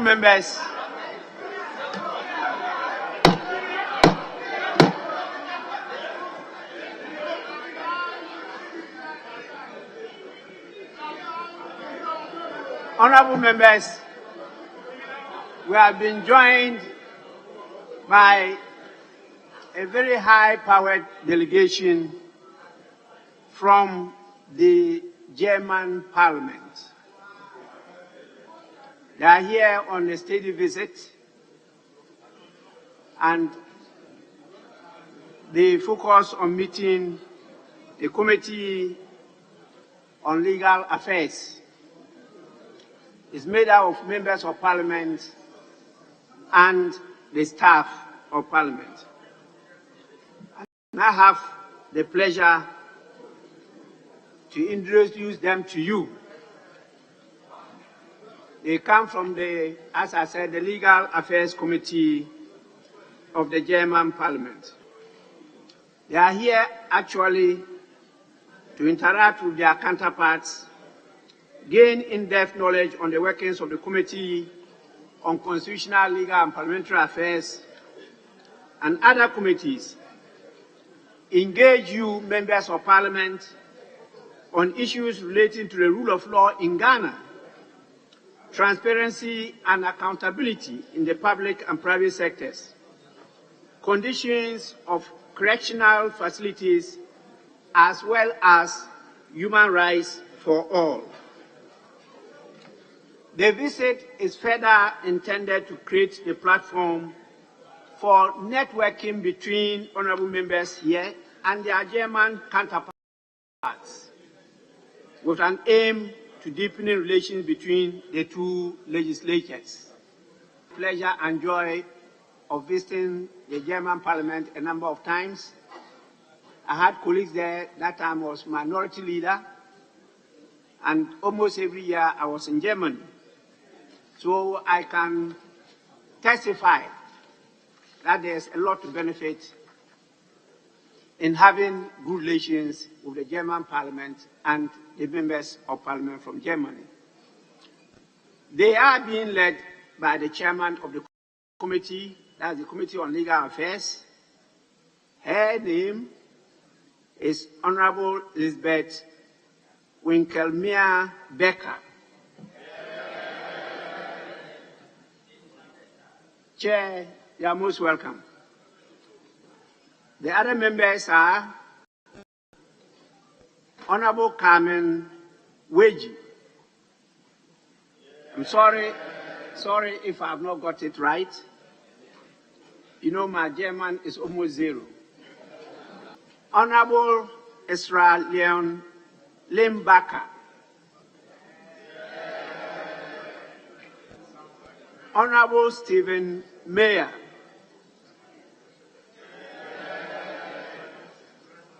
Honorable Phil Stephen. Honorable Philip Hartingwick. Honorable Stephen Brandner. And Honorable Clara Ann Berger. The delegation is being supported by the staff of the Parliament, 2 members of staff. One is an interpreter and the other is a secretary. The interpreter is in the person of Mr. Michael John Bakabi. And the secretary is Miss Sarah Henneman. Honorable members, on behalf of the House and all of you, I warmly welcome the delegation from the German Parliament to our Parliament, and I wish them a fruitful deliberation. What we are just witnessing is not debate, it's comments. It's just comments on a statement that has been made by the Minister for Finance. And so when we go to the debate, then it will be something else. It's very difficult to get the line right between comments and debates. And so, presiding officers, we have the heat on it. I'm doing my best to manage it. I hope at the end of the day, I'll still have all the members with me. So, you are most welcome. And it's the turn of a member from the majority side, a deputy minister at the Ministry of Finance, our own member of parliament, Honorable Abina Osei Asare.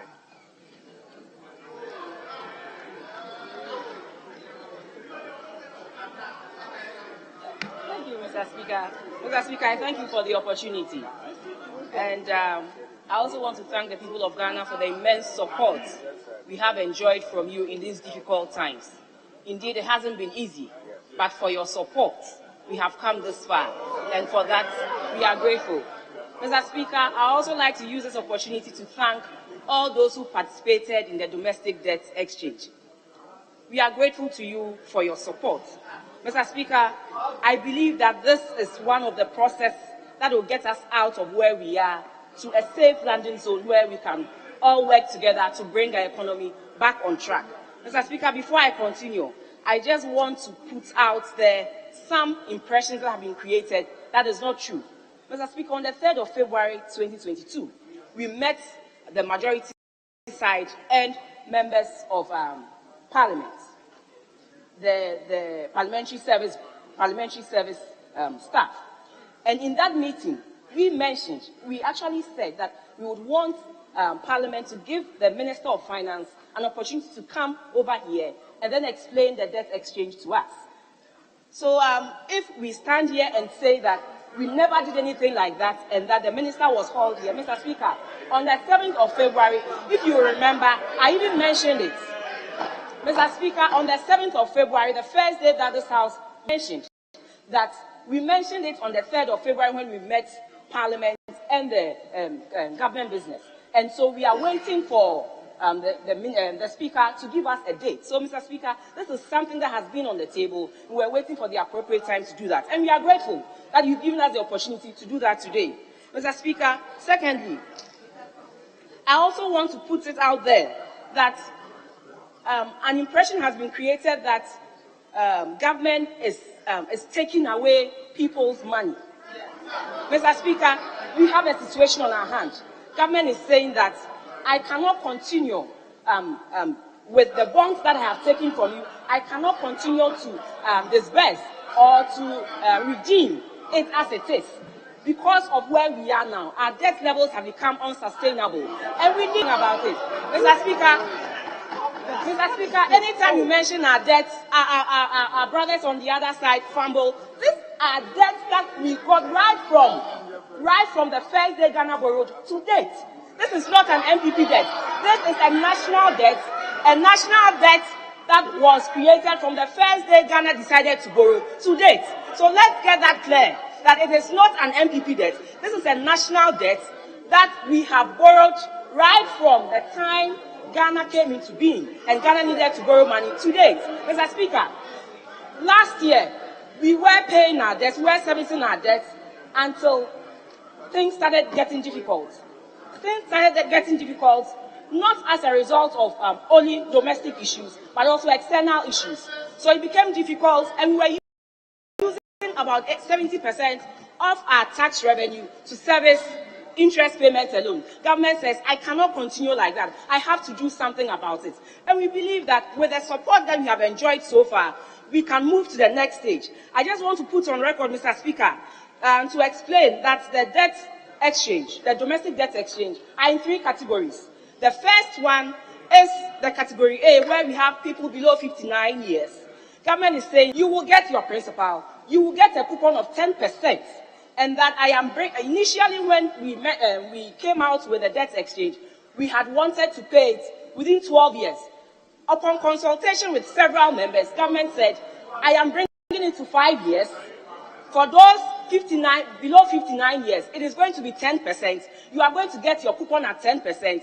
And by 5 years' time, you should get your whole amount. That's the whole principal. So, Mr. Speaker, nobody is taking away anybody's money.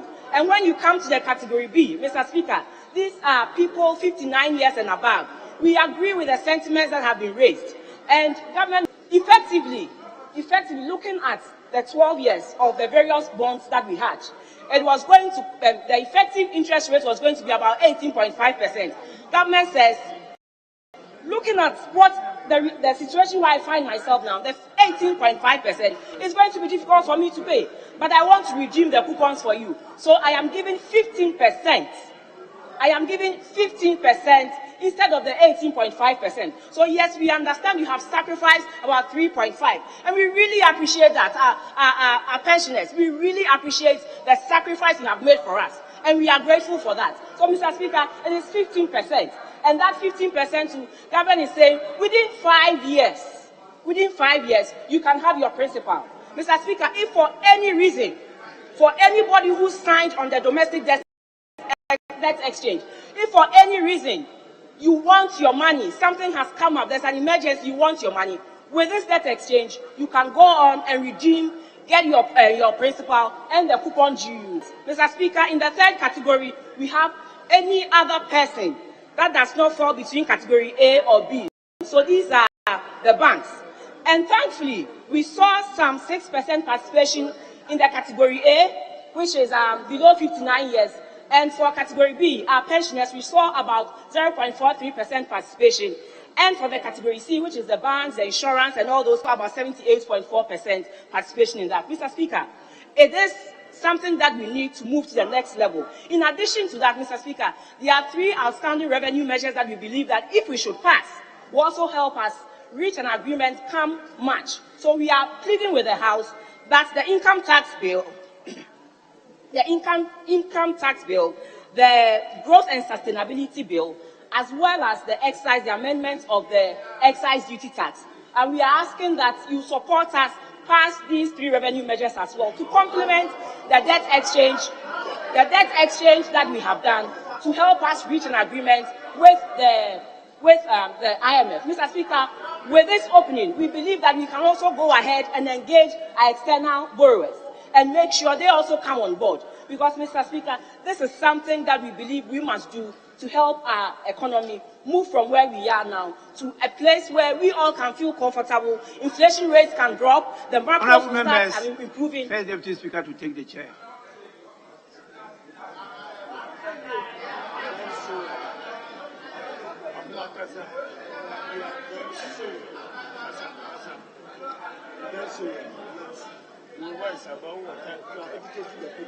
Yes, Mr. Speaker, we believe that with the successful implementation of the domestic debt exchange, it will open the opportunity for us to engage our external partners and for them to come on board so that we can move from where we are to a place where we can help bring inflation down, bring food prices down, and the economy starts working again. Mr. Speaker, government spent billions of cedis to restructure the financial sector.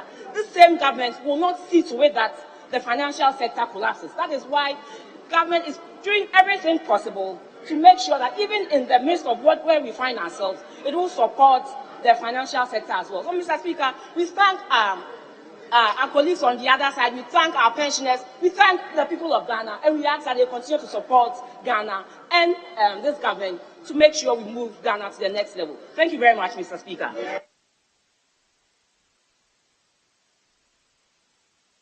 Honourable members, this person is Samuel Okujeto of NAFA.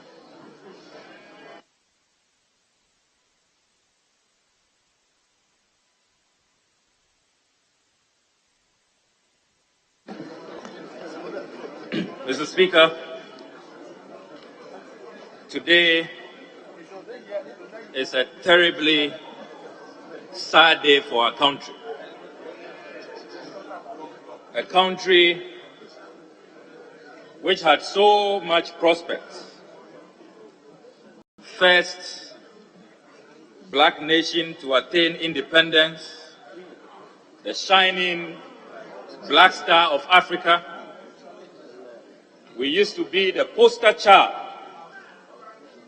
of economic growth, of democracy. This was a country that many other African nations were asked to emulate. Today, all of those have been eroded. We are at the precipice. We are on the brink of economic catastrophe, of Armageddon, of a cataclysmic economic disaster because of a finance minister who has betrayed the trust of the Ghanaian people. Mr. Speaker, what is even so obnoxious and irritating is the minister's opening remarks that this is a time to rejoice in the Lord. Jesus Christ of Nazareth, rejoice in the Lord. The minister forgets that in Proverbs chapter 29 verse 2, the Bible says that when the wicked rule, the people mourn, the people groan. There is pain and there is anxiety when the wicked rule. Proverbs 29:2. This is choice. If the minister is still rejoicing, then our problem is bigger than I ever imagined. Because it tells us that the president, his vice president, his finance minister, they are in a bubble. They are totally out of touch. They are in a world of their own. And they are still in a rejoicing mood. They can come to Parliament and tell us to join them to rejoice in the Lord. At a time that senior citizens, the aged, the vulnerable, it was Mahatma Gandhi who said that the true measure of any society is how that society takes care of the vulnerable. People who have served this country with distinction, they did not join their colleagues who left for greener. They stayed here to reconstruct this nation. They toiled, they sacrificed for decades. Their pensions are being taken away from them, pensioner bondholders. They have to picket days on end. And the president has not even invited them to listen to them. You have distinguished, illustrious sons and daughters of this country. Our role models, people we look up to. What would the younger generation say when they see those images? A whole former Chief Justice picketing. And let me salute the former Chief Justice and her colleagues. That despite their old age, despite their frailty, they have decided to stand up to be counted. And Mr. Speaker, what is even so annoying, when the finance minister met them, the finance minister, all he had to tell them was that Boami Namin Buao. You are actually doing Boami Namin Siewu.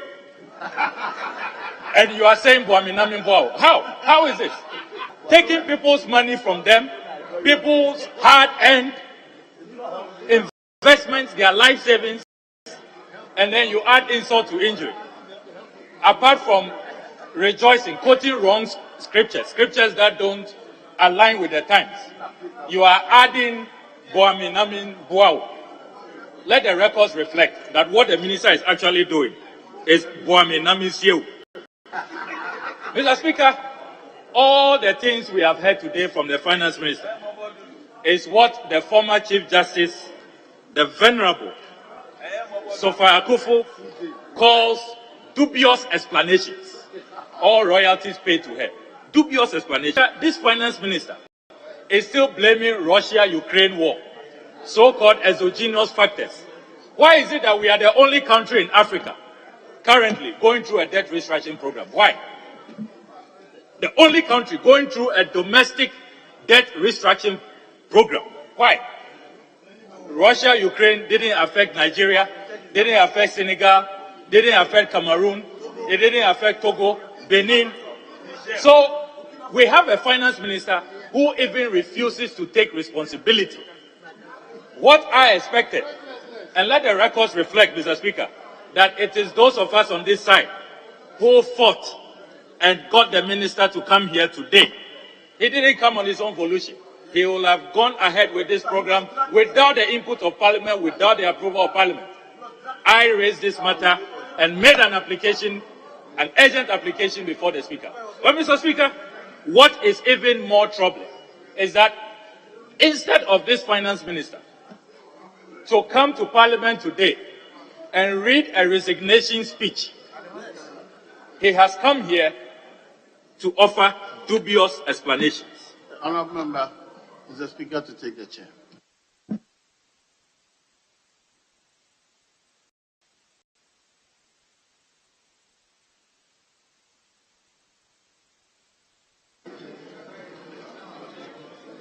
Yes, Honourable Member, 2 minutes. Two.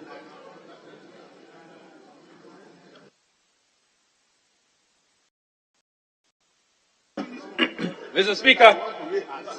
Speaker, when you read the literature on this debt exchange program, the Jamaican model has been presented as a gold,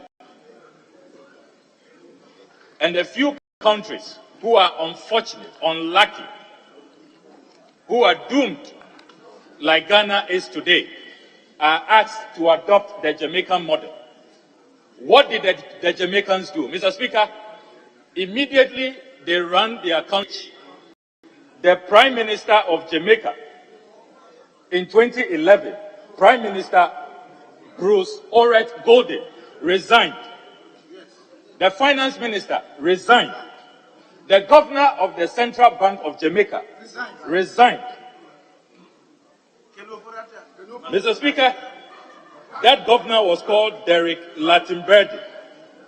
Brian Whitner took over from him. What the Jamaicans also did is that they collapsed 40 public institutions. 40. In Ghana, the president is still making appointments, elevating people to ministers of state, increasing the size of government. Mr. Speaker, the records of this House rather show that between last year and this year, government expenditure has gone up by 82 billion Ghana cedis. Can you believe that? At a time, you are taking pensioners' money, taking individual bondholders, when you promise them that there will be no haircut. Honourable Member, your time is up.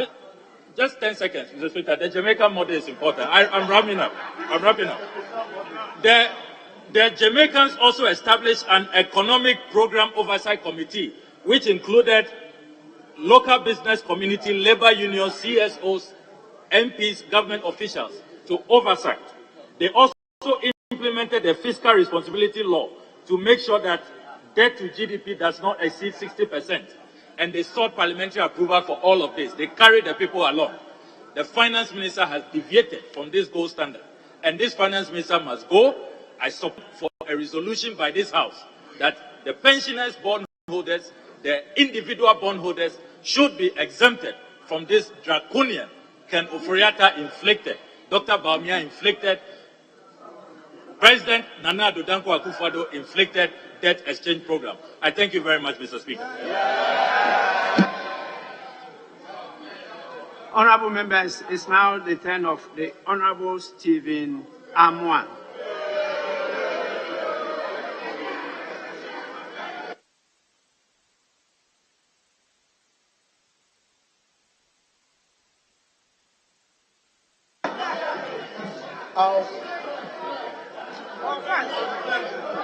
Mr. Speaker, I thank you for the opportunity given me. Honourable member, don't be intimidated by the fact that you are before them. Go ahead. Thank you. That is why you always be my biological father. Mr. Speaker, before I speak, sorry, is it wrong? Okay. Mr. Speaker, before I proceed, I would like to honestly let our fathers, our grandfathers and mothers and the bondholders who are being confronted with this unpalatable but an inevitable fiscal policy that we as a country have to implement. I would like to say that we empathize with them. The hardship confronting us as a country, it was first done credibly even in the 2023 budget statement, that the President, His Excellency Nana Addo Dankwa Akufo-Addo, through the budget statement by the Finance Minister, demonstrated tremendous amount of empathy.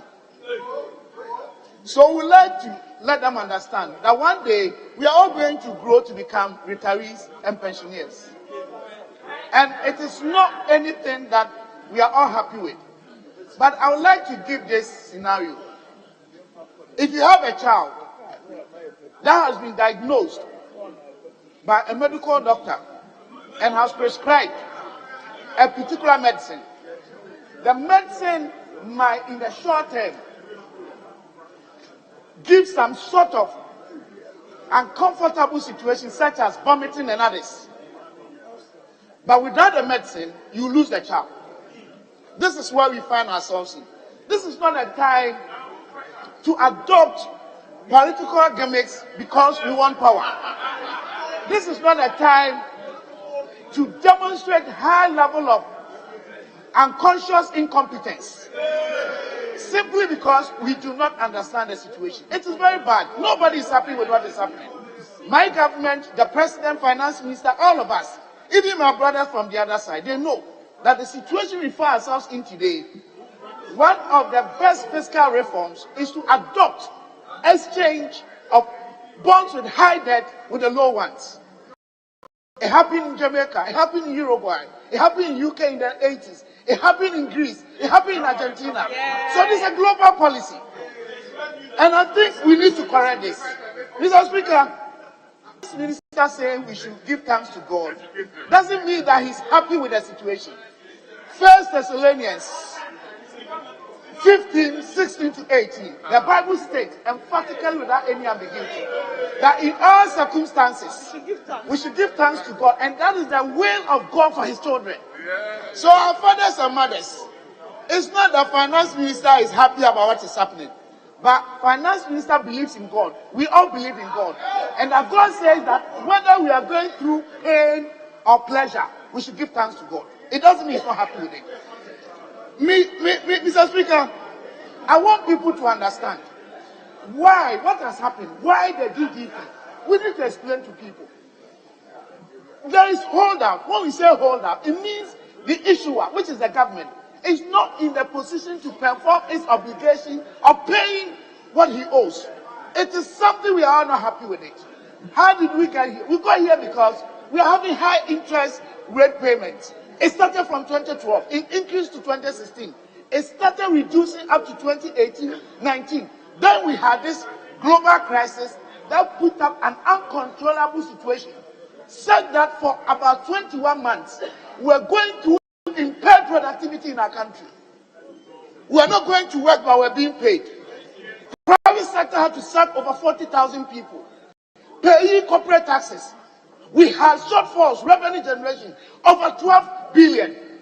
The only way government could perform its statutory obligation was to resort to debt financing because revenue generation domestically was an uncontrollable situation. And what do we do today? Do we continue to allow Ghana to get destroyed because of politics? How we got here? Have you forgotten that we're in the same house?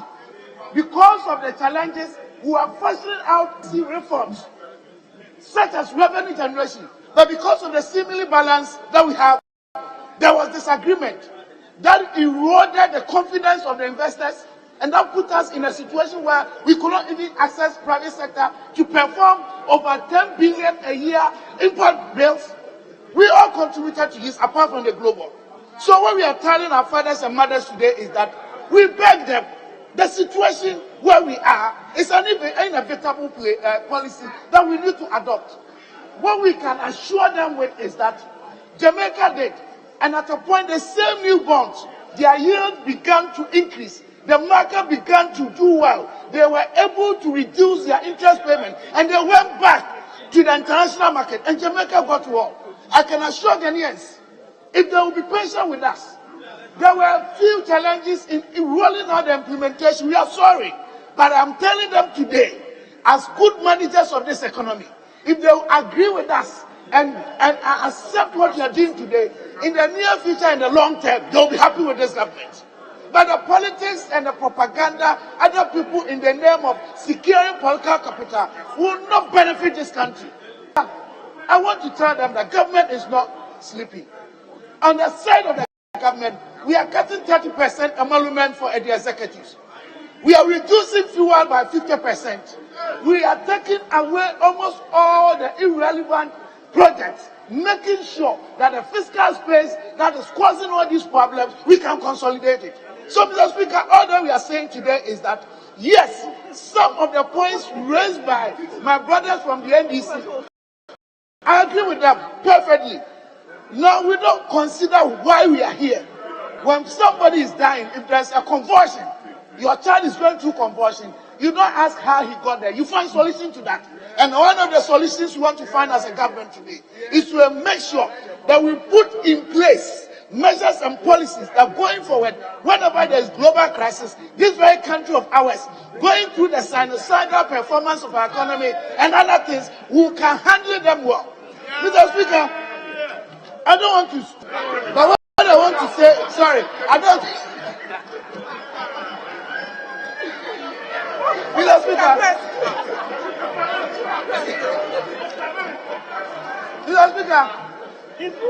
what I can assure my brothers from the other side, that they are doing well, putting the government on our feet. But they should also do one this time and think of how this country, as a result of collectivism, we can secure things. Your time is up. Your time is up. Mr. Speaker, thank you very much.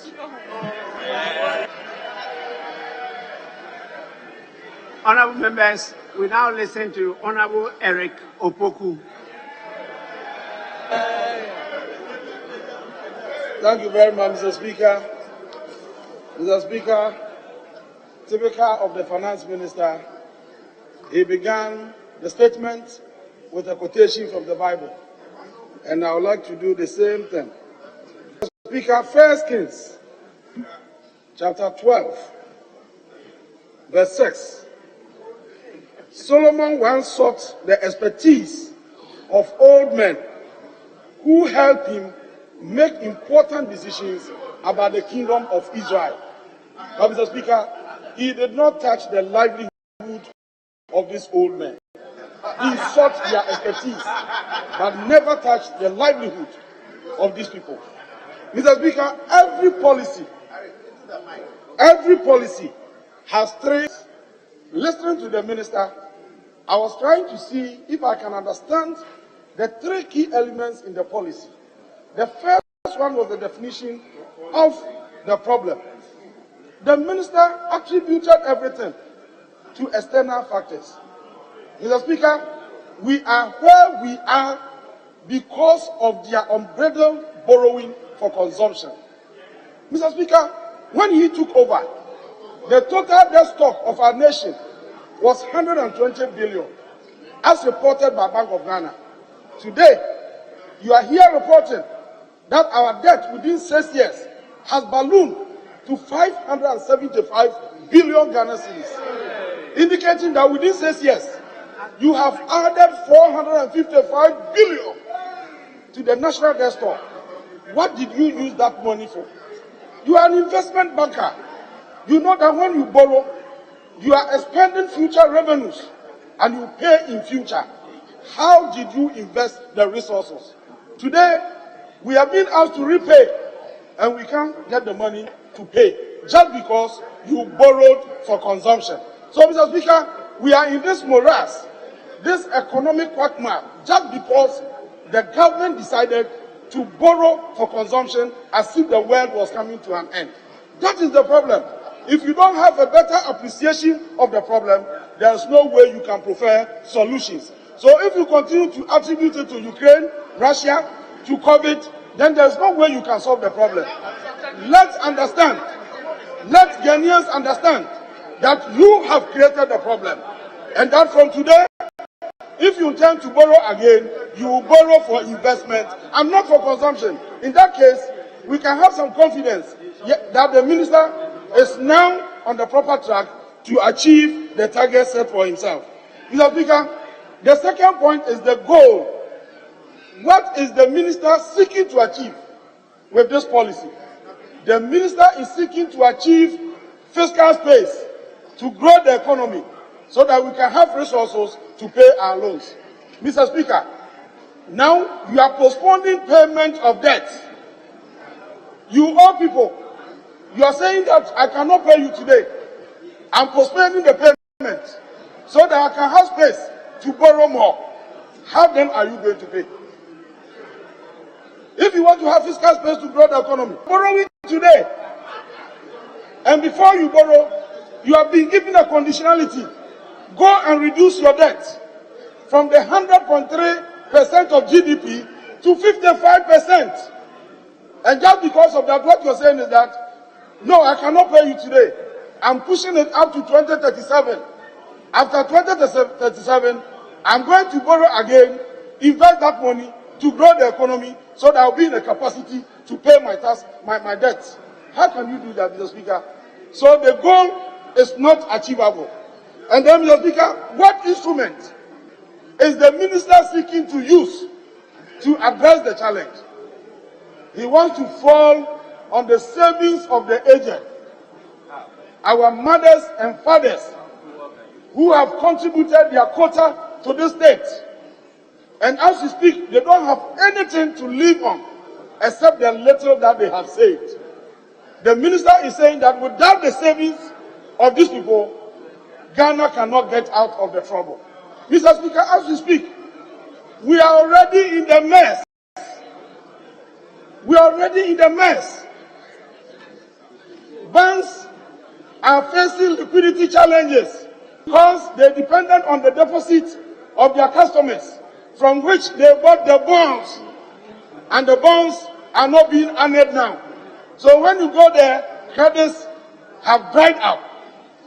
Mr. Speaker, as we speak, prices of goods and services have passed the atmosphere. They have got into the stratosphere. Everybody is complaining everywhere. Employment is skyrocketing. Living conditions are very hard. Everybody in this country is suffering. What about those who don't have any means of survival except the little savings they have made for themselves? Mr. Speaker, it is unfortunate that under the watch of this government, they promise giving one constituency $1 million every year. And just because of this, they establish authorities.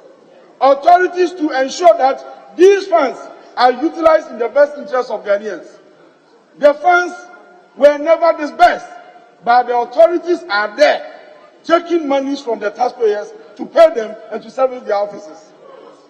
Mr. Speaker, if you want to reduce government expenditure, you can shrink the government, reduce the size of the ministers, reduce the size of government, collapse institutions, irrelevant institutions. You have Minister of Trade, you have the experts there, they are ready to work for us. You have established one district, one factory secretariat. Doing what? You have ministers all over, ministers without portfolio, many of them are the presidency. What are they doing? Shrink the government. Mr. Speaker, what is important for all to understand today, that it is not about our retirees alone. It's not about the pensioners alone. We are all at risk. The Auditor General, in its 2021 report, has reported to this House, under paragraph 239, that even this government, our SNIT contributions, the contributions that government workers have paid for SNIT, has not been paid to SNIT. And government, as we speak, is owing SNIT to the tune of 4.33 billion Ghana cedis. Mr. Speaker, the Minister of Finance succeeded in convincing SNIT to accept bond valued at 1 billion as part payment of the debt. And today you are saying that you are not going to pay for the bond. You are postponing payment. So what happens to people who go on pension? So it is going to affect all of us. Don't forget that we passed a law under which 5% of our state contributions is given to fund managers to manage. These fund managers, including enterprise.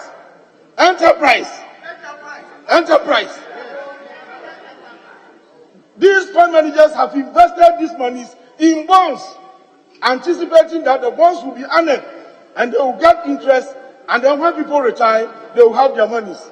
Today, the minister is reporting to this house that such bonds cannot be honored. So all of us, all government workers, wherever you are located, it is not a fight for the aged alone. It is a fight for all of us. Mr. Speaker, this thing must not be allowed to happen in this country. In fact, I am even confused. I have been asking simple questions. Now you are saying that you don't have the money. You cannot pay your interest. So you are pushing it up. 2027. What do you have in the pipeline to pay for these monies in 2027? What investment have you made? In 2027, where are you going to get the money from? It is just because of political expediency. You know, you just have 2 years. You have just 2 years in office. So within the 2 years, you are pushing all the debt beyond 2 years so that you will leave the scene. And whoever succeeds, you will come and shoulder the mess that you have created. This thing must not be allowed to happen. Mr. Speaker, the minister ought to have resigned long ago. The minister for finance ought to have resigned long ago. Our colleagues, on the other hand, they share this view with us. They agree with us that it's messing up the economy. It is because of his relationship with Mr. President that he's still in office. And he continues to destroy the foundations of this economy. So Ghanaians must rise up. We must rise up against the incompetence, the recklessness of the Honorable Minister of Finance. Mr. Speaker, Honorable Member, your time is up. Mr. Speaker, on this note, I thank you very much. More time because the clock. I thank you very much, and then conclude that the minister will never be forgiven. He will never be forgiven for destroying the economy of this country and impairing the life of even children yet unborn in this country. Posterity will never forgive him. He should resign today. He should resign today. Honorable Member.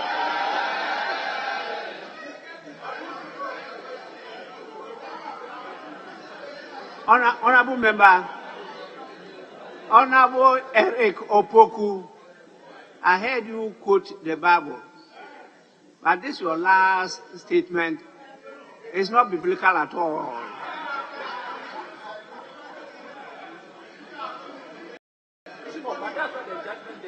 I say your last statement. Your last yes, statement. Mr. Speaker, there is forgiveness, but in the judgment day, no one will be forgiven.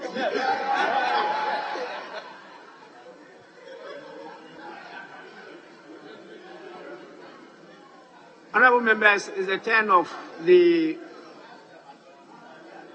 Honorable Ajapa Mesa.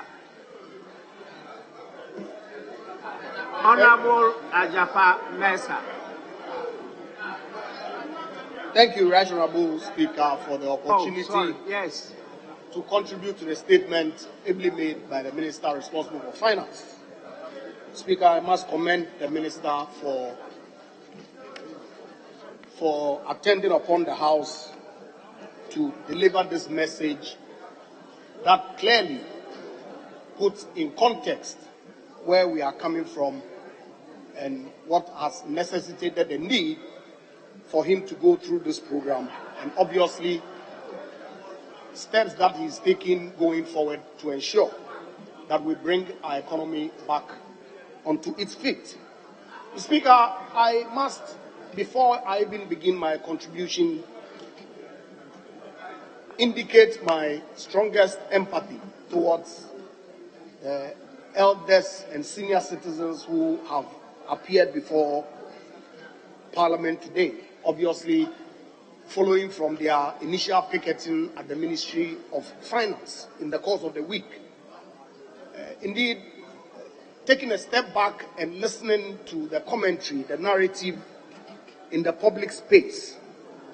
It seems to me, Mr. Speaker, respectfully, that the honest intent of the finance minister to provide, especially the senior citizen pensioner bondholders, an opportunity to also consider and, if possible, participate in the debt exchange program has clearly been misconstrued.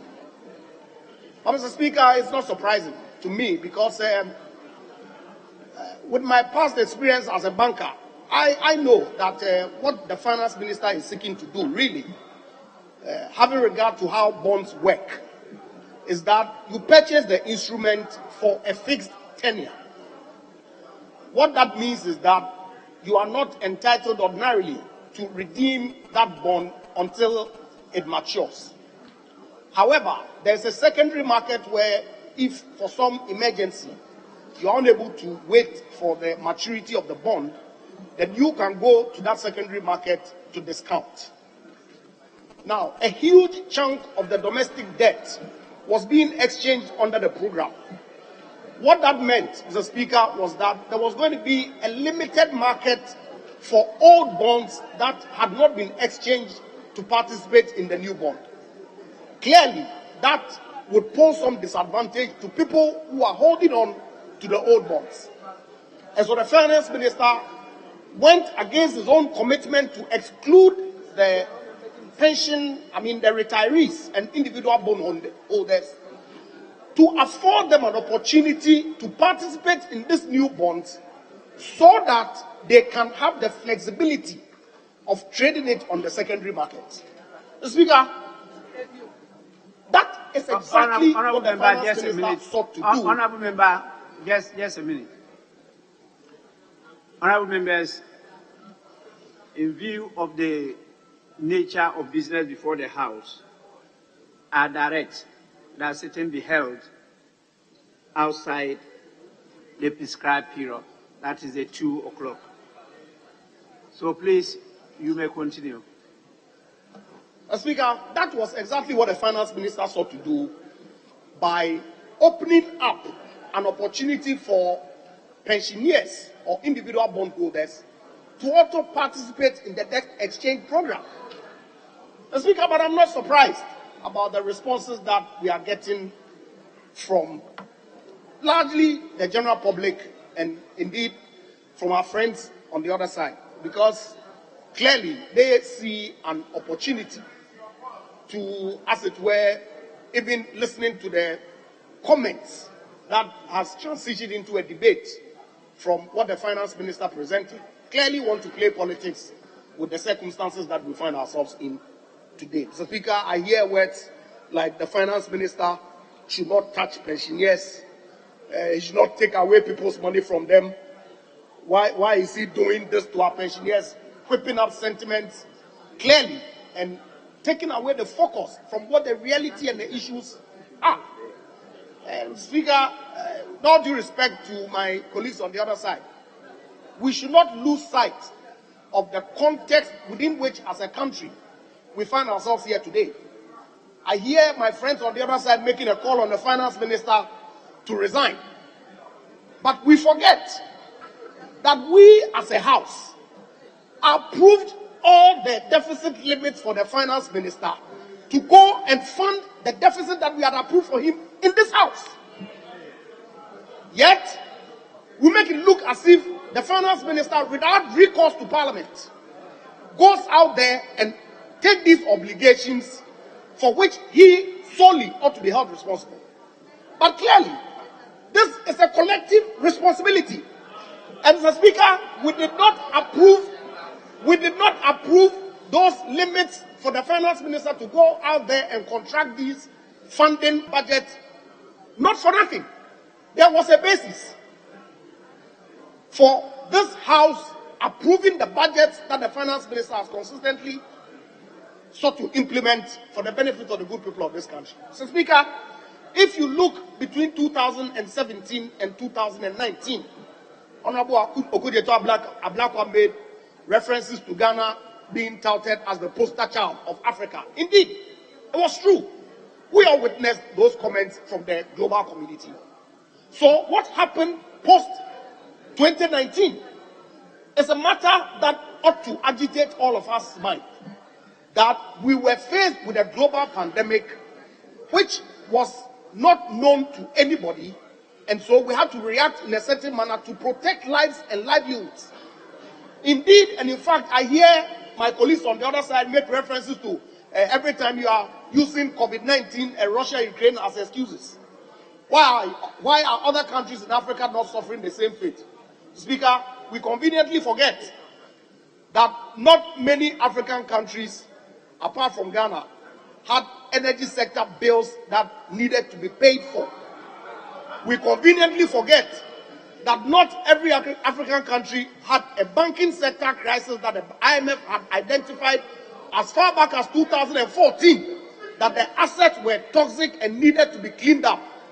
We conveniently forget that all these bills that the finance minister had to contract and pay for were unique to Ghana and not every other African country. And so, obviously, our response to the COVID-19 pandemic and the Russian-Ukraine war is obviously going to be different from what other African countries would suffer. These are the facts. Mr. Speaker, as the Deputy Finance Minister, Abena Osiasari, indicated, we are where we are and we need to make progress. As a country, it is important for us to look at what the issues are and to make a determination whether indeed the course of action that the Finance Minister has taken or proposes to take, indeed the debt exchange is now closed, and he is indicating that there are some further steps that he is going to take to ensure that we have a successful IMF program. The question that we ought to ask ourselves is, do we not have to give the Finance Minister the requisite support that he needs to ensure that he goes through a successful IMF program to help resuscitate the economy for the benefit of all of us? I believe, Mr. Speaker, strongly that that is the focus that this House ought to be paying attention to. Indeed, if you look at the statement, especially in paragraphs 9, 11, 17, the Finance Minister provides a clear context why he took the decision to go through this program. He's provided responses with respect to what it is that he has done, the context of the debt exchange programs in paragraph 25 through to 33, and the steps that he's taking to ensure that we bring back our economy into a situation that the Ghanaian people would benefit to the pre-COVID environment where Ghana was indeed touted as a poster boy. And I'll urge all of us to throw our weight behind the Finance Minister and encourage him rather than condemn him so that he can work hard together with his team to bring our economy back on track. I thank you, Right Honourable Speaker, for the opportunity. Thank you so much. I added 1 minute to your time. Yes, it's now the turn of Honourable Mahama Ayarga. Thank you very much, Right Honourable Speaker. Right Honourable Speaker, if this House recollects, when we discussed the business of the week, we on this side, led by Honourable Ablakwa, drew attention to the absence of an arrangement for the Finance Minister to appear before this House on the issue of the domestic debt exchange. So, Speaker, I added my voice to that call by reiterating that indeed something even more fundamental was at stake. And that fundamental issue was the very legality of the conduct of the Finance Minister. Is the conduct of the Finance Minister on his own, without the authorization of this Parliament, to go and renegotiate terms and conditions of loans that he had entered into with bondholders and vary it to their detriment, whether or not that was legal? Mr. Speaker, that for me is the fundamental issue. It is not about exempting any particular category. It is whether or not our Finance Minister has legal authority to do what he is doing. And I want to demonstrate to the Finance Minister in my comment that he has no legal authority to go and renegotiate any loan without the approval of this House. Mr. Speaker, The Constitution of Ghana, in Article 181, Clause 3, says that no loan shall be raised by the government on behalf of itself or any other public institution or authority otherwise than by or under the authority of an Act of Parliament. And then 4 says that an Act of Parliament enacted in accordance with Clause 3 of this article shall, Mr. Speaker, shall provide that the terms and conditions of a loan shall be laid before Parliament and shall into operation unless they have been approved by a resolution of Parliament. Mr. Speaker, a loan is defined by Clause 6, and it says, for the purpose of this article, loan includes any monies lent or given to or by the government on condition of return or repayment and any other form of borrowing or lending in respect of which paid from the consolidated fund. Mr. Speaker, debt securities issued by the government are undoubtedly loans. They are loans. Whether you are contracting the loan from an individual pensioner, or you are contracting it from a bank, or you are contracting it from the international financial markets, Mr. Speaker, it is a loan. And the law is clear that that loan, the terms, cannot and must be approved by this Parliament. Mr. Speaker, the Public Financial Management Act then goes ahead to make the enactment that is required in Article 18(1)(4). And it provides, Mr. Speaker, government borrowing and debt management. That is the Public Financial Management Act 2016, Act 921, Section 55. It says that subject to Article 181 of the Constitution and this Act, the Minister has the authority to raise a loan on behalf of the government, both within and outside the country, and in local or foreign currency, subject to Article 181. Mr. Speaker. Mr. Speaker, Section 56 of the Act provides that the terms and conditions of all government borrowings, the terms and conditions of all government borrowings shall be laid before Parliament and shall not come into operation unless the terms and conditions are approved by a resolution of Parliament in accordance with Article 181 of the Constitution. Mr. Speaker, the Loans Act was repealed. Mr. Speaker, if you don't know, this Public Financial Management Act repealed the Loans Act. I have read the Loans Act as far back as when I was a law student. Mr. Speaker, it is obvious that all forms of public borrowings must be approved by this House.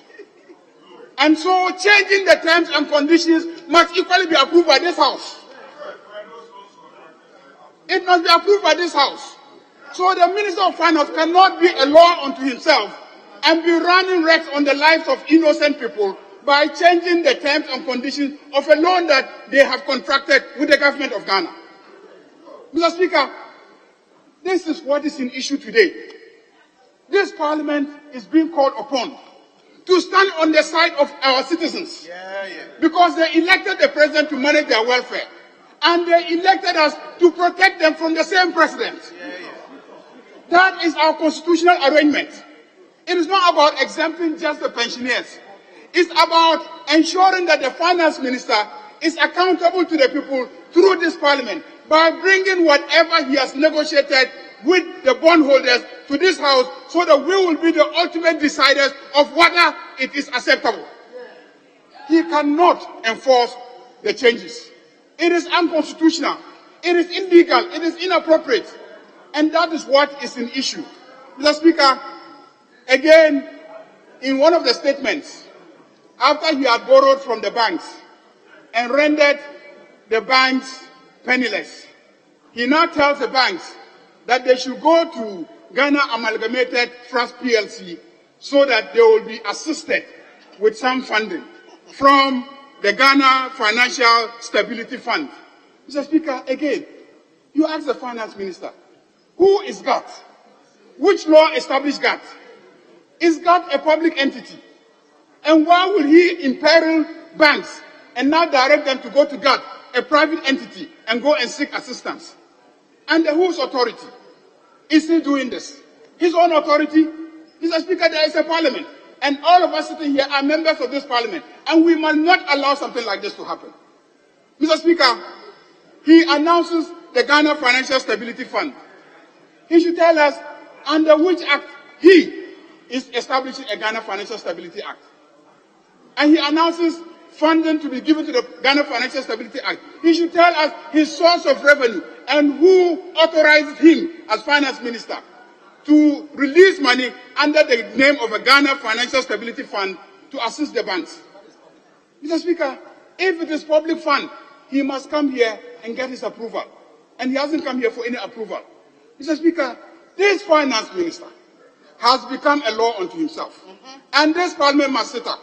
Otherwise, Mr. Speaker, the taxpayers who queue every 4 years to vote us have been wasting their time.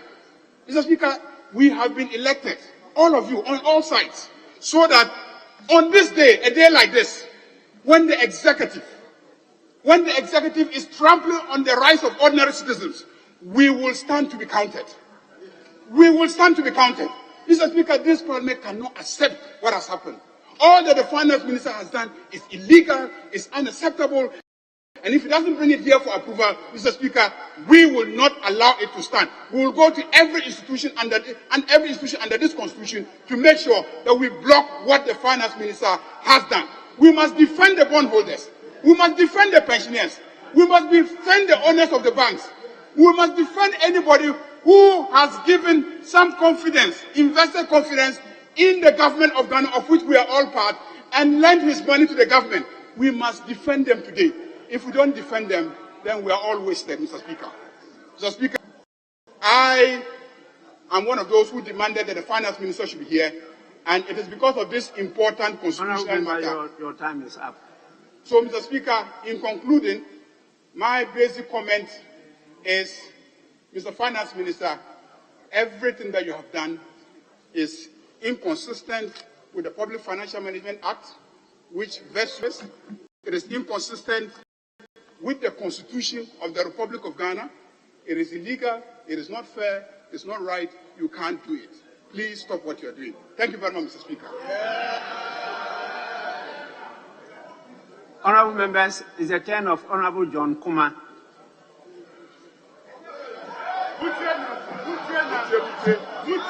I thank you, Mr. Speaker. I thank you very much. And I want to bring to the attention of the House the good news that the Finance Minister has brought to us today. That the domestic debt exchange program has ended successfully for Ghana, and we exceeded the target of 80% and actually got 84.9%. Mr. Speaker, that can only be said in gratitude to the nation, especially to stakeholders, Parliament of Ghana, Council of State, the pension funds, organized labor, Ghana Association of Bankers, and individual bondholders. Mr. Speaker, this achievement has come at a huge sacrifice, but we have proven once again that we are a nation of patriots and full of nationalism, and we will rise to preserve Ghana on any day in any difficult times. And this is what the report is talking about. Mr. Speaker, we have been asked by our friends on the other side that how did we get here? And one friend said, Ghana used to be a poster child of economic growth. That achievement was done by the Honorable Ken Ofori-Atta. In 2017, 2018, 2019, Ghana achieved one of the fastest economic growth in the world. Mr. Speaker, not in Africa, in the world.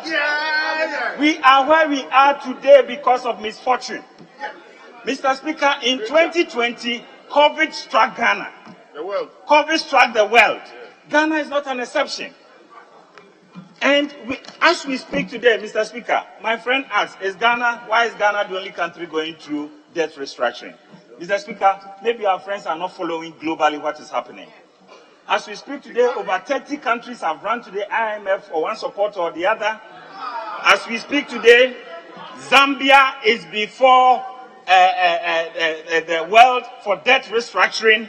Ghana is before the world for debt restructuring. Egypt is also going through debt restructuring. And several other nations are going through debt restructuring. So, Mr. Speaker, the evidence of what we have done with the borrowing is in all the sectors of Ghana. Speak about education sector, health infrastructure, talk about energy, talk about security, our roads. Every aspect of our country is evident of what we did with the borrowing. Yes. But Mr. Speaker, let me deal directly and give hope to our individual bondholders, especially our retirees today. On the accusation that the president promised there will be no haircut, Mr. Speaker, that is exactly what has happened in the announcement that the finance minister has made today. There has been no haircut in the successful execution of the domestic debt exchange program. Mr. Speaker, and it has remained voluntary from day one until now. There has been no haircut. All principles of all stakeholders have been maintained. Yes. Mr. Speaker, we have also been accused of flip-flopping, promising that there will be no individual bondholders taking part in the domestic debt exchange. Mr. Speaker, the same accusers forgot that initially we promised to include the pension funds. Mr. Speaker, in a democracy, you govern by engagement. Engagement came to the conclusion that we must rather replace pension funds with individual bondholders. And Mr. Speaker, we want to thank individual bondholders for their graciousness in coming on board to accept so that we can preserve pension funds and deal with it differently in these circumstances. So, Mr. Speaker, there's no flip-flopping. We have done exactly what we needed to do to achieve success for this country. And we are told that people resign in Jamaica. We should look at Jamaica example. Mr. Speaker, I want to ask the colleague, was Jamaica example caused by COVID? Has he read the circumstances that led to Jamaica's situation? He should not compare that to what is happening to our country and the world today. Mr. Speaker, I want to specifically address our grandfathers and our retirees who are here today in pain and requesting for a specific exemption, and to assure them that that exemption has been granted unto them. Mr. Subsequent to all the engagements and picketing, in a letter dated 15th February 2023, addressed from the Ministry of Finance to the Pension Bondholders Forum, referenced Dr. Edu Enchi on their appeal for exemption from pensioner bondholders from the DDEP. Paragraph 9 specifically, Mr. Speaker, paragraph 9 reads, from the foregoing and to allay any concerns expressed in the meeting today, government want to state categorically, that all pension bondholders who opted not to participate in the exercise are exempted. The word is exempted from the DDEP. So, Mr. Speaker, I want to assure them respectfully and in all humility that if it is assurance they want, government has said it categorically, not just in words, also in writing, that all those who did not participate have been exempted. Mr. Speaker, why did some of them participate? Mr. Speaker, some of them participated, and I want to thank the gallant 1,340 individual retirees who took part in the DDEP program. Mr. Speaker, they took part because the records show that the offer government gave was very attractive. First of all, 80%, Mr. Speaker, and I mean 80% of category B, the retiree bondholders, had maturity over 5 years. It means some of them are waiting 10 years, 15 years, 18 years. Government says, I have curtailed the maturity to 5 years. So on the 4th year, you can get 50% of your principal. On the 5th year, you get absolute 100% of your principal. Mr. Speaker, and the only sacrifice which we requested was that, Mr. Speaker, and let's be honest here, the sacrifice government then requested of them in the offer is that instead of the 18.5 or the average of, let's say, 19%, we are going to give you 15% on your coupon. So you were going to sacrifice 4% as your contribution to the debt exchange program.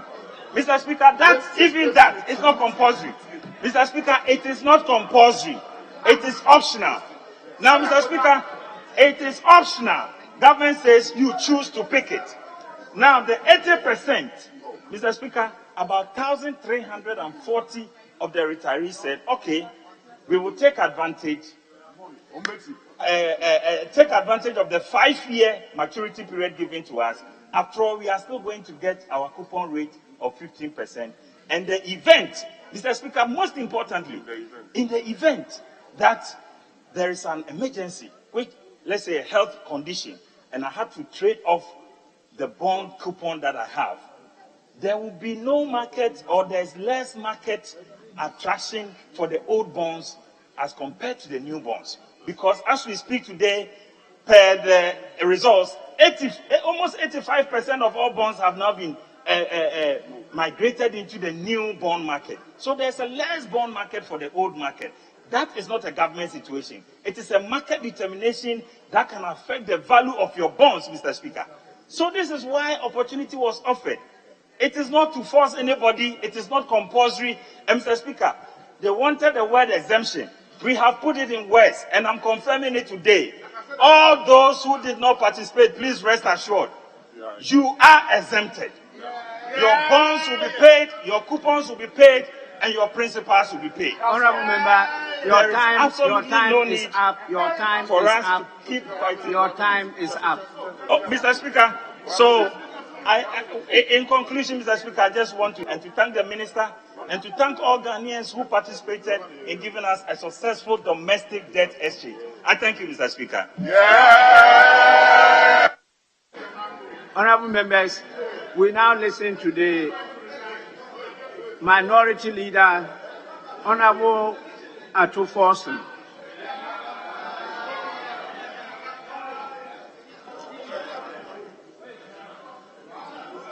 Mr. Speaker, to start with, I can't find the finance minister.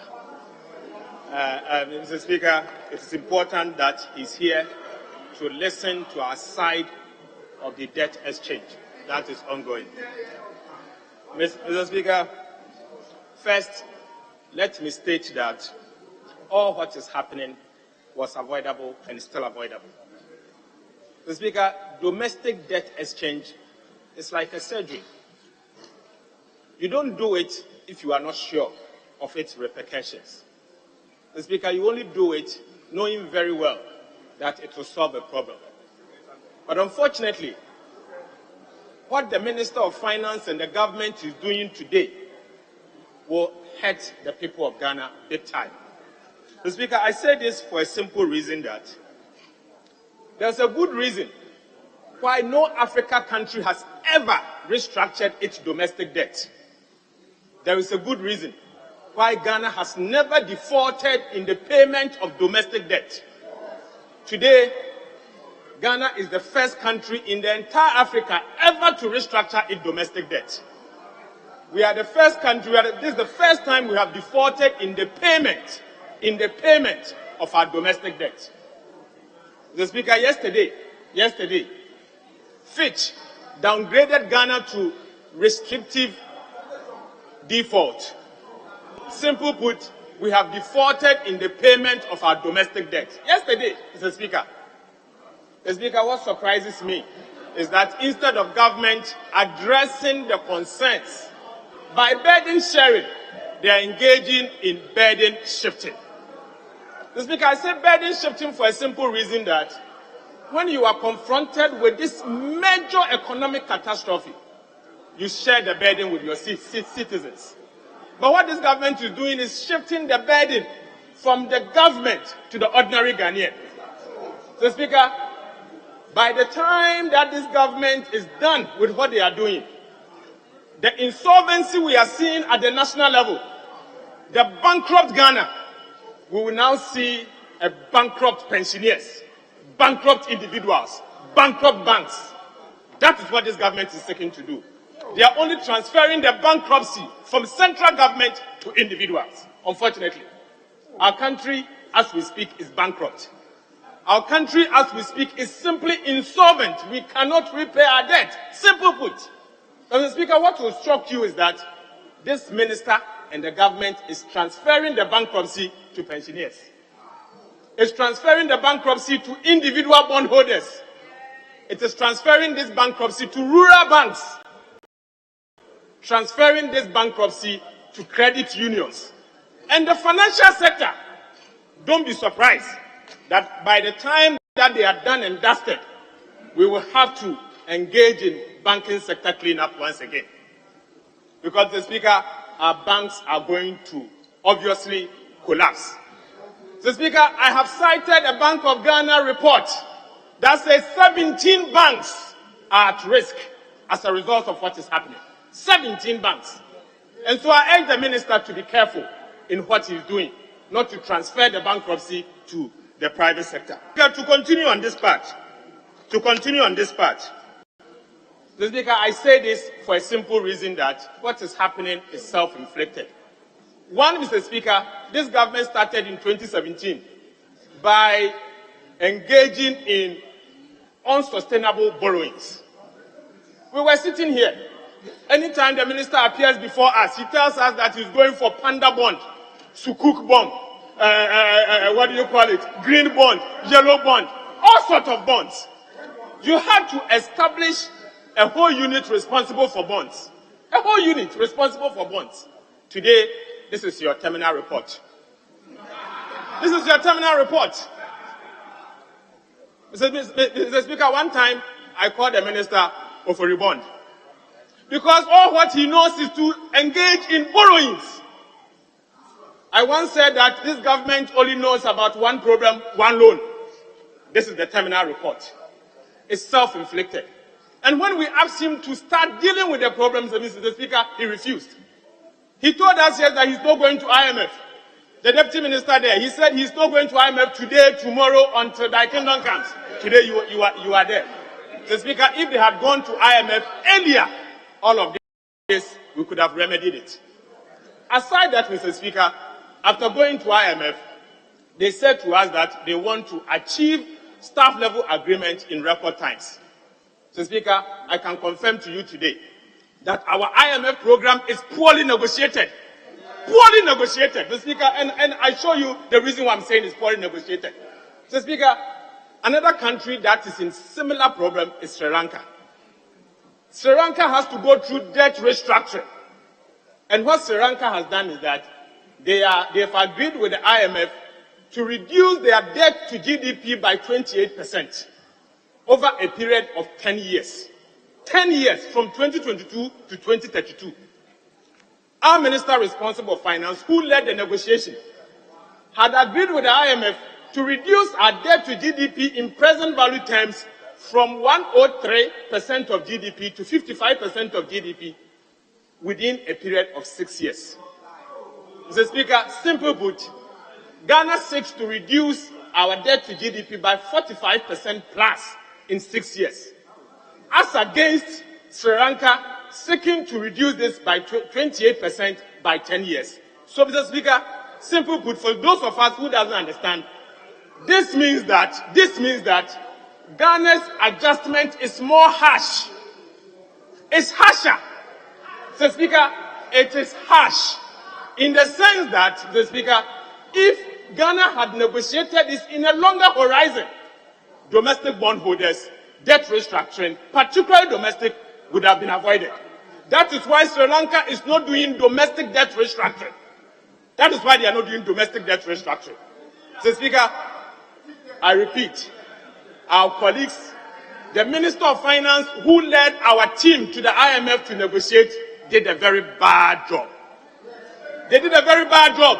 So all of this was avoidable. All of this was avoidable. Today we had to contend with a situation that even pensioners had to sacrifice part of their money.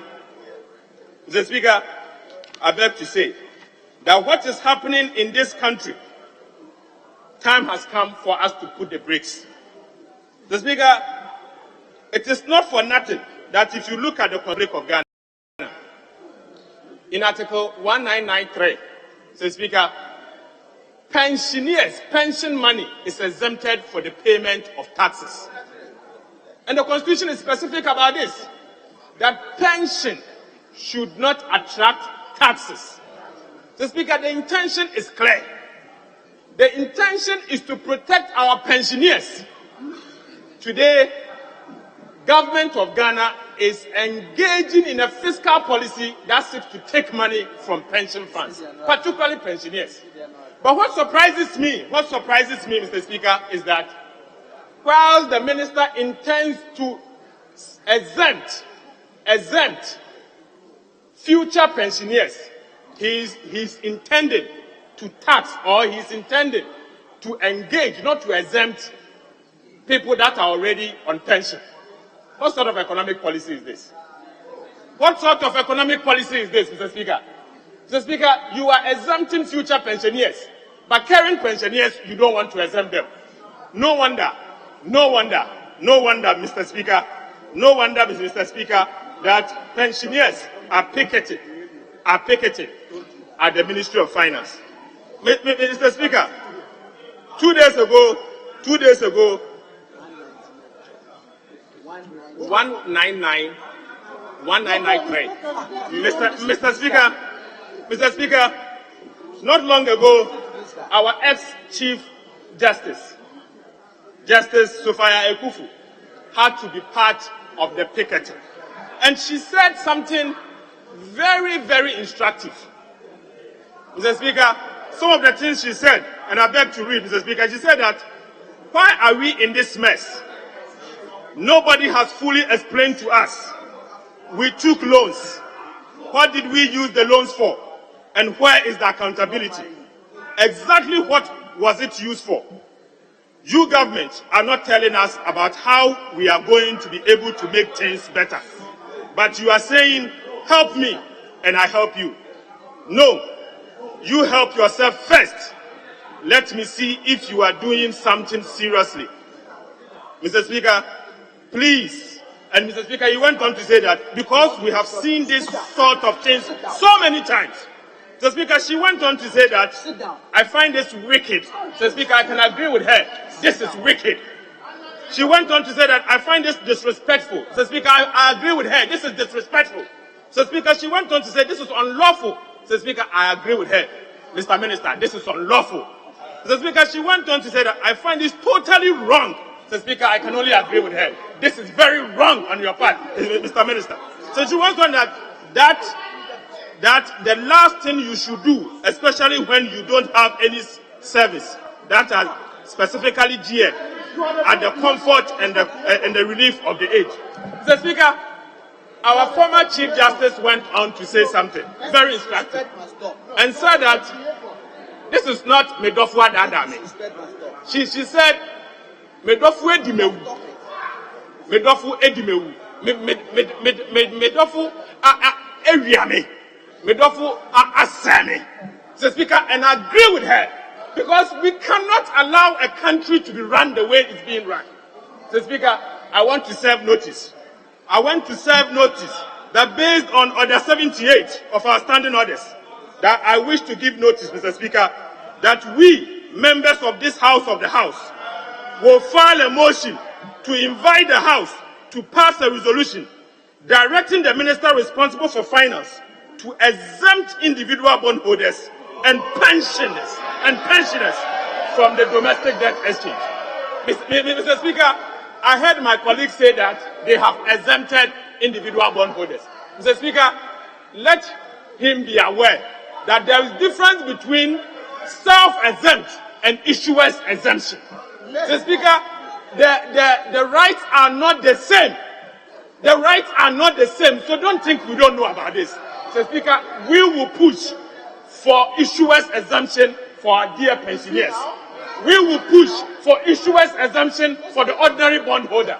Mr. Speaker, because, Mr. Speaker, we will not allow for someone to engage in reckless borrowing put the country into a bottomless pit, and then the ordinary person would take the heat out of this. So, Speaker, to conclude on this matter, the minister raised 3 critical points in his statement. So, Speaker, one of them is that he said they will embark on fiscal consolidation, undertake debt operations, and secure financing assurance from development partners. So, Speaker, one of the things that is missing is the fact that he is not engaging in fiscal consolidation. So, Speaker, clearly, not long ago, after he read the budget, the president, obviously working for the government, has appointed 2 Supreme Court judges in November 2022 alone. He went ahead to appoint 15 appeals court judges, and then 21 high court judges, all put together 38. Is this a country that is engaging in fiscal consolidation? Mr. Speaker, I thought that he would use the opportunity to reshuffle the government and reduce the size of government. They are rather increasing it. Mr. Speaker, is this a government that is engaging in fiscal consolidation? Mr. Speaker, I don't see that. The budget statement does not point to a government that is engaging in fiscal consolidation. Please, we will not allow you to engage in burden shifting. We will share the burden with you. So we want to tell you that if you want us to pass your loans, pass your taxes, cut first, show us the way. Show us the way that you are ready to share the burden with the people of Ghana before you call on us to approve your taxes. We will allow you to shift the burden to the ordinary Ghanaian. And I serve notice now. So, Speaker, aside that, he went ahead and said in paragraph 29, Mr. Speaker, I read.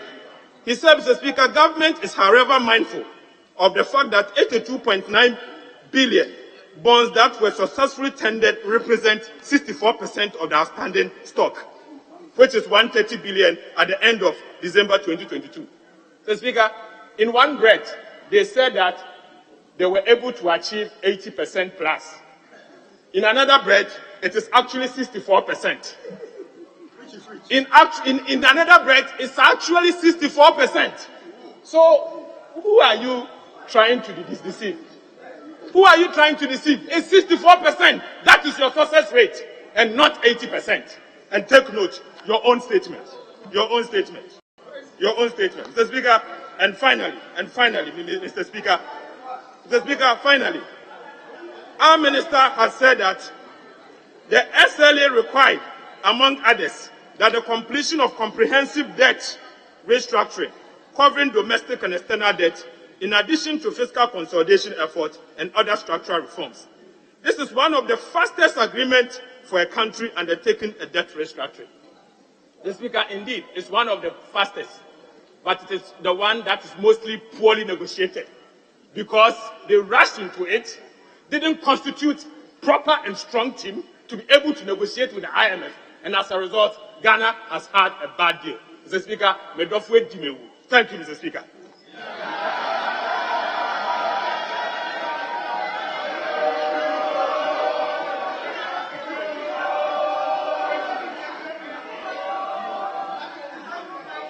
Yes, honorable members,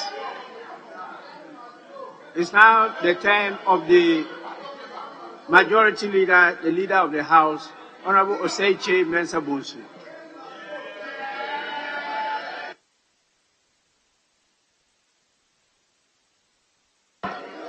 Speaker, thank you very much for the opportunity to speak to the statement made in this House by the Minister responsible for Finance.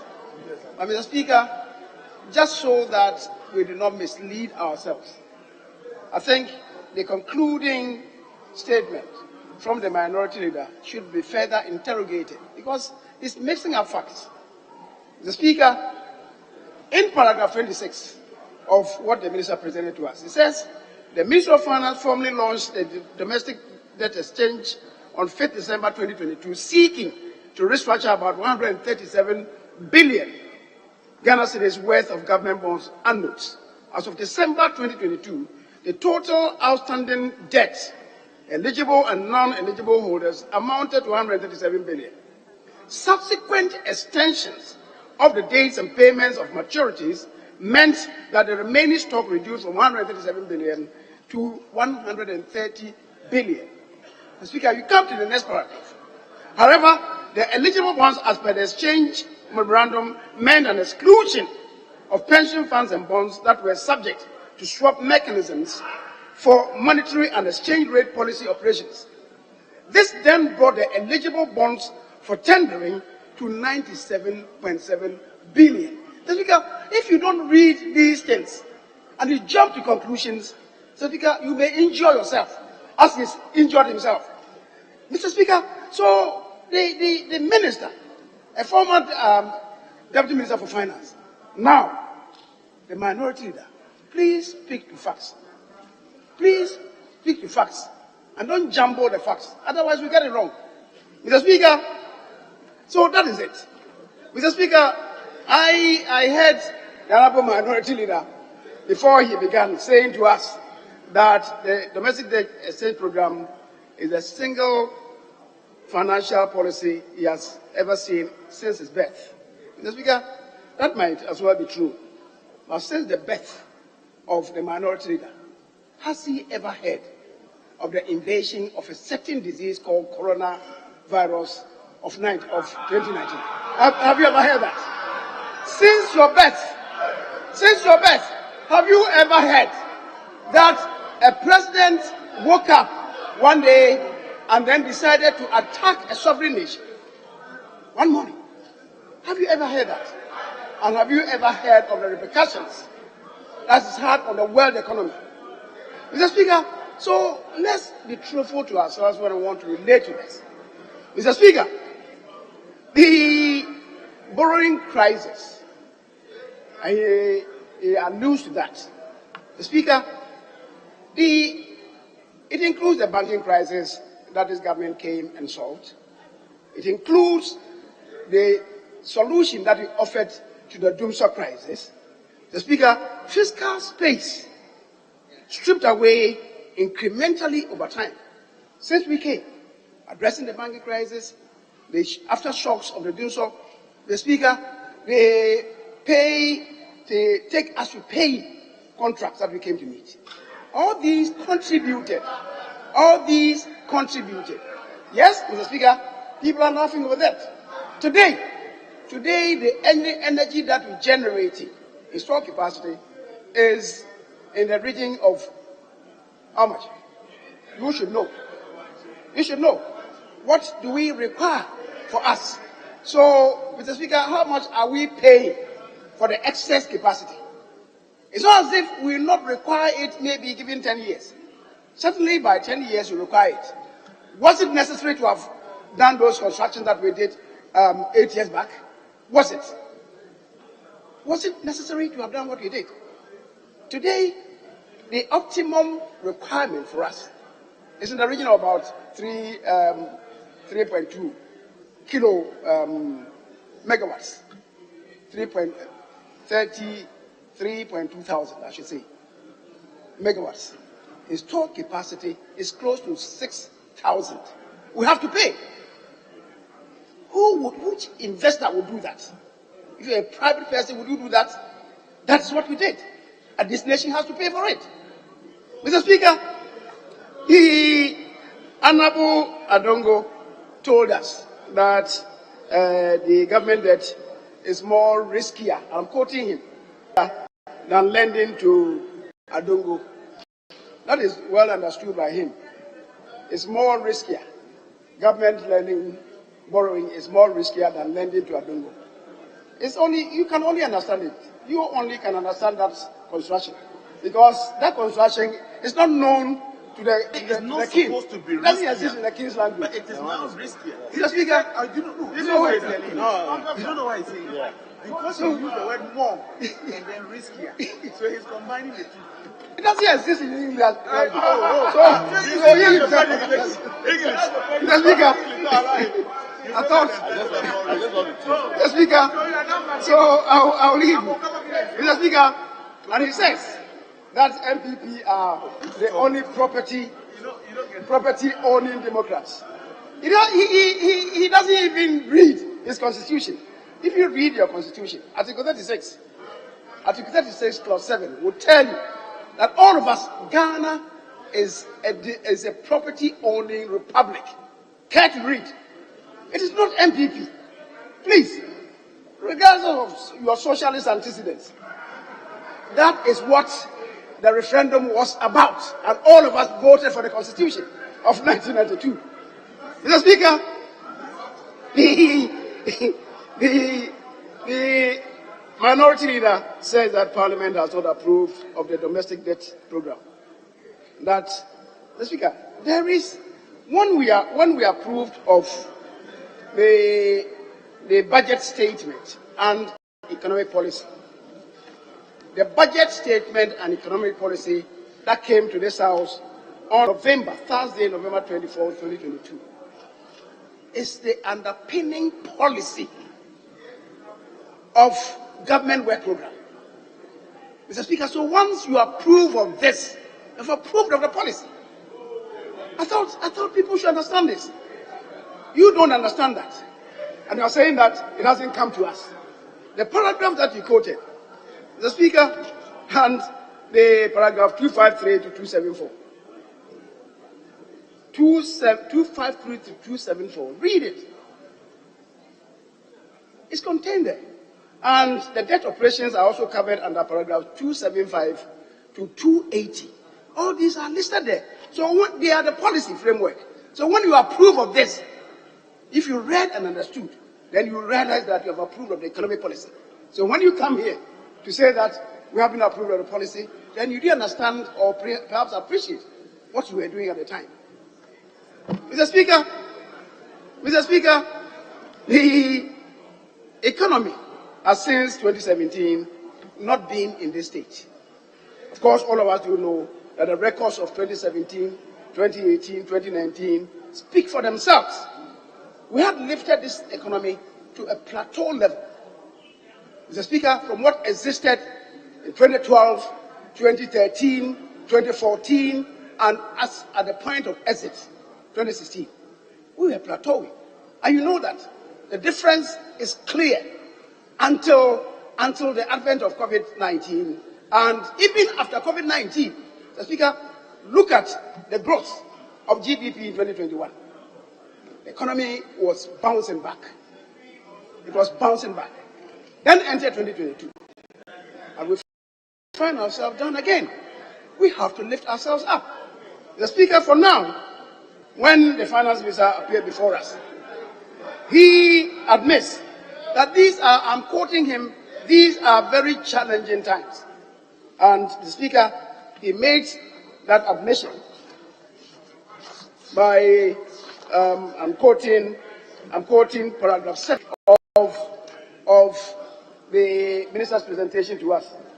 It says, I wish to express our profound appreciation to the people of Ghana for their patience and support throughout these challenging times. The minister admits that these indeed are very challenging times.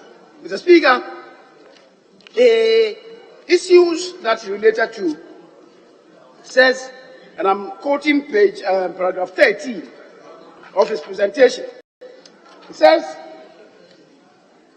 Mr. Speaker, through these and other decisive measures, government has managed and continues to pay compensation for all public sector workers. In some jurisdictions, in some countries, because of how the economies are suffering, some public servants, some civil servants have been laid off. It didn't happen in Ghana. The minister tells us, or reminds us, that we have kept the lights on. We have improved key infrastructure and maintained security, despite a heightened and increasing risk. Mr. Speaker, last year, here in Parliament, we're telling ourselves and urging the minister responsible for defense and the interior and the national security ministers that in spite of our predicament, they should not take our security for granted. And we approved of huge loans for them to protect this country. Mr. Speaker, that is against all odds. Other countries that you are citing are not having those difficulties.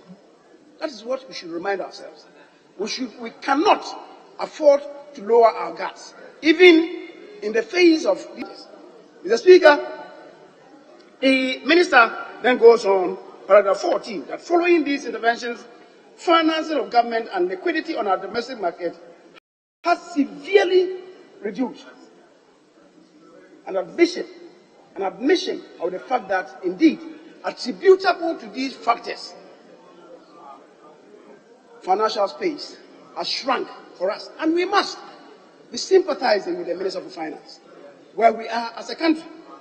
Mr. Speaker, the minister then goes on to tell us that government undertook internal debt sustainability, which defined public debt to include publicly guaranteed debt of the central bank, partial non-guaranteed debt of state-owned enterprises, and expenditure arrears. This analysis revealed that public debt exceeded 100% of our GDP, and debt servicing accounted for more than half of total government revenues and almost 70% of tax revenues. This is an open admission. The Speaker, these things have been existing all this while. These things have been existing all this while. Finance ministers have come to this house and rendered accounts to us, not including the debt stock of state-owned enterprises. That is true. For the first time, Mr. Speaker, we are including ESLA debts. Are we saying that ESLA debts did not exist before 2017? They did exist. Cocoa debts, they existed before 2017. The Honorable Eric Opoku bear testimony to that. Cocoa debts, they existed. We never included them. Rendering account. Now IMF is insisting that we should do that, so that everything is straightening up. Mr. Speaker, as for those of them who are saying that, oh, the debt stock has ballooned from 122 billion to about 500 billion now, it is admissible. One must admit it. Except, I keep saying, if you dollar rate it, if you dollar rate the debt as at the point you left, you realize that it's not very extraordinary. It's not the best, we must admit, but it's not very extraordinary. Because when you inherited, the CD to dollar was 1.2 to $1. So when the debt stock increased to 122 at the point of exit, the Speaker, when you do the calibration, you realize that at the time you were leaving, the debt stock was close to $42 billion. Yes, when you do it, it was about 42 billion. Mr. Speaker, let's not kid ourselves. Let's not kid ourselves. So you see, don't attribute the debt stock alone to this administration if you want to do what is right. But we are where we are. We are where we are. How do we get out of it? How do we get out of it? The other day, when we met in this house, we were saying to ourselves that we should devise a scheme where the borrowings of any administration over a 4-year period perhaps may not exceed a certain percentage of GDP. Is it the case that maybe you get to, if you agree on 55%, you get to 55%, and the next succeeding government, because it's 55%, will have his hands tied behind his back? You see, let's have a proper think through. It's the reason why some of us have been urging that we should have a committee on the economy in-house to deal with some of these matters, so that together, for those of them who understand, I believe they will listen and understand. Those of them in the flanks who don't understand can make noise. Mr. Speaker, so let's come to the realization that we are where we are, attributable not to one government, but it's a country burden. How do we lift ourselves up? How do we lift ourselves up? So, Mr. Speaker, I believe that when the minister said to us, paragraph 23, at the inception of the negotiation with the IMF, it was agreed that Ghana would have to address its economic challenges on 3 folds. One is embarking on fiscal consolidation. 2 is undertaking debt operations and securing financial assurances from the development partners, which is what he has responded to us. Mr. Speaker, the issue about pensioners, he has related to. And when we were on recess, they came to us. The minority leader, myself, and some other in the expanded leadership. I think the issue that they raised primarily was lack of engagement. See, maybe the communication was not the best. You must admit. Other than that, and I said that nothing can substitute for public engagement. Because if maybe we had done so earlier, perhaps all these brouhaha would not be cascading to the level that people are talking about. But the minister has spoken, has given some assurance. Your time is up. Mr. Speaker, let me leave on borrowed time for a brief while. More than 1 minute. Finally, Mr. Speaker, just to reiterate the assurance given by the minister that the government will honor the coupon payments and maturing principles like all government bonds. The assurance to them, for those of them who submit. In fact, we must admit that we are in turbulent times, and it's voluntary. You go on board, and there's some assurance that you will have a guaranteed payment of 15%. If you elect not to be there, which is your choice, then you submit and subject yourself to the vagaries of weather, which could be very, very difficult and traumatic. Mr. Speaker, today, I'm being asked what the contract. Today, our own loans that we took from the banks, you know how much you are paying in terms of interest? Even though at the outset, it wasn't like that. So that's the fact of life. But, Mr. Speaker, I would want to plead that this is a good endeavor. We should continue, and the finance minister should continue to publicly engage. So that people would have better appreciation of where we are. Understand that we should all be contributing, just as members of parliament are also contributing. And we hope we should be building confidence and trust. Once we open up much more than we have done, or maybe we did initially, people will come to appreciate and agree. And I will strongly urge the minister to continue from here, not end it in parliament, but to continue the public engagement. Mr. Speaker, I thank you, and I thank you for the opportunity. And I believe all of us are wiser today after hearing the finance minister on this domestic debt exchange. I don't want to talk about the legalities that my colleague, the Honorable Mahama, raised. I disagree with him completely, because this is not a new loan that is being contracted. I disagree with him totally. It's not a new loan. But we can have another platform to debate that. I agree. I believe that you are totally wrong in your understanding of the law. I thank you very much.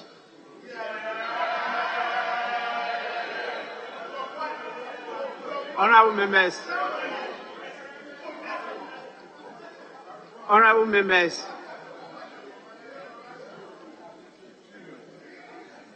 let me, on behalf of the House and all of you, thank the Minister for responding to our invitation to come to brief the House, which he has done comprehensively in a statement. And I want to commend members for the comments, even though the comments went into the arena of debate. But the situation demanded that. But I didn't get indication from the minister. You want to wind up? You want to wind up? Oh, okay. Because it's a statement, usually we don't wind up, but you want to come and thank members.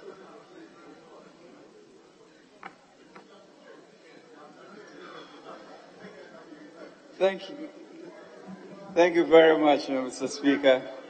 And really, much appreciation for the comments that have come from the submission that I made. Mr. Speaker, we came in 2017 and met a very difficult economic situation. And Mr. Speaker, we did not shirk away from it. And during the period through 2020, as you said, Honorable Okujeto mentioned, we were the poster child and the black star that was shining. So yes, in this current predicament, we would also navigate ourselves through it successfully. Mr. Speaker, on the issue of whether we have negotiated properly or not, let me be very clear that yes, Sri Lanka might have negotiated and gotten an SLA sometime in August. The consequence of that is that they are still not getting board approval. We can't afford that. We have to get a board approval by March, and we are en route to being successful with that. And that's important. Mr. Speaker, we mentioned the impossible triangle of fiscal consolidation, debt treatment, and financial assurance. Mr. Speaker, when we talk about fiscal consolidation, it's really not only about revenue increases that we are looking to do. A significant issue, as was raised by the chairman of the Finance Committee, is one of expenditure controls. And those have come very clearly in our engagements over the past few months and our assessment of what we must do to be able to do that. So, Mr. Speaker, I assure you that those expenditure controls would happen. Mr. Speaker, we've been very impassioned about the issue of pensioners and retirees. Mr. Speaker, I just want to be very clear that the reason for this whole debt treatment to be voluntary, it's because you did not want to take anybody's money from them. Completely voluntary, that it was your choice or not, and we'll have to manage that. So that was very clear. Mr. Speaker, we then also believed that treatment will be successful, which means, in effect, Mr. Speaker, that you are going to get very few of the old bonds in the system. And it's important to realize that. Now, the government does not control the market. So how do you then shield all those who may not voluntarily tender from the vagaries of the market? And that is why, Mr. Speaker, in realizing that 80% of retirees' bonds will mature over 5 years, we therefore brought the maturity to 5 years, so that the time value of money was saved and captured. But more significantly, Mr. Speaker, it also meant that in the event of emergency, you were holding a paper that was common, that was tradable. So that then gave a choice for bondholders to do. Most of them did, which is perfectly fine, so that they will hold the old bond. And therefore, in yesterday's discussion with them, I sent a letter out to their convener stating what my colleague, Deputy Minister, mentioned very categorically, that all pension bondholders who opted not to participate in the exercise are exempted from the DDEP. Well, Mr. Speaker, as we advise people about the future in very tough economic circumstances, I think it's our responsibility for everybody to be aware of the risk that may occur from the market. And that is why we encourage that people trade in their bonds. But clearly, we've also stated categorically that your interest, coupons, and your principal would be honored. So, Mr. Speaker, let's put it to bed here that government at no point in time looked at an opportunity to take money from pensioners, because we made it, Mr. Speaker, voluntary. So you can't say that a voluntary exercise deems that I'm taking money from you. Then we gave an option which you were free to take, and most of them legitimately believe that they will hold their bonds to the very end. And if the board are going to hold their bonds to the very end, they don't require any option, which is perfectly fine. And we assured them that if your coupons will be honored, your principal will be honored. They then went further that even though you've given me that, I still want to hear the word exempt. So yesterday we did that. So please, with the issue, as biblical as it is, protect your orphans and your widows and your old people, yes. That is why it was voluntary from the beginning. No coercion by the state of our people. And our president was very clear about it.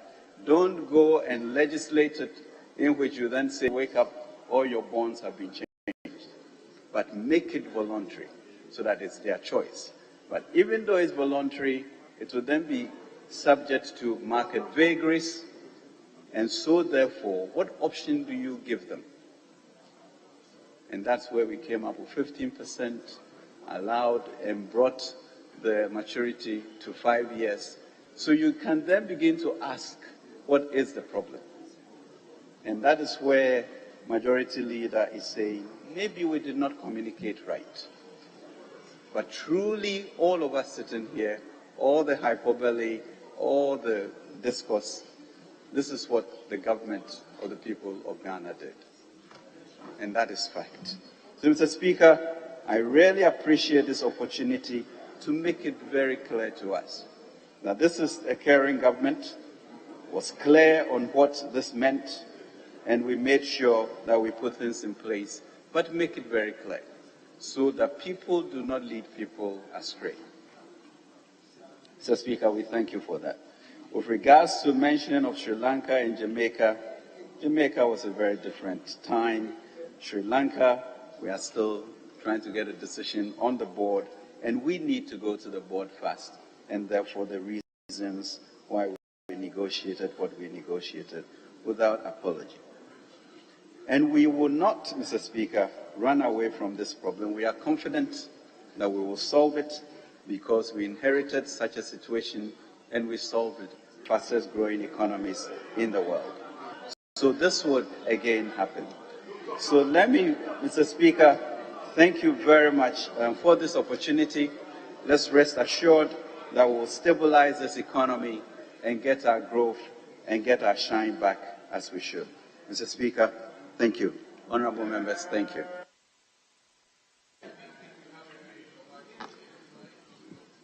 Yes, Honorable Minister, let me assure you that this House and the honorable members are always more than prepared to support you to turn things around for the whole of the country.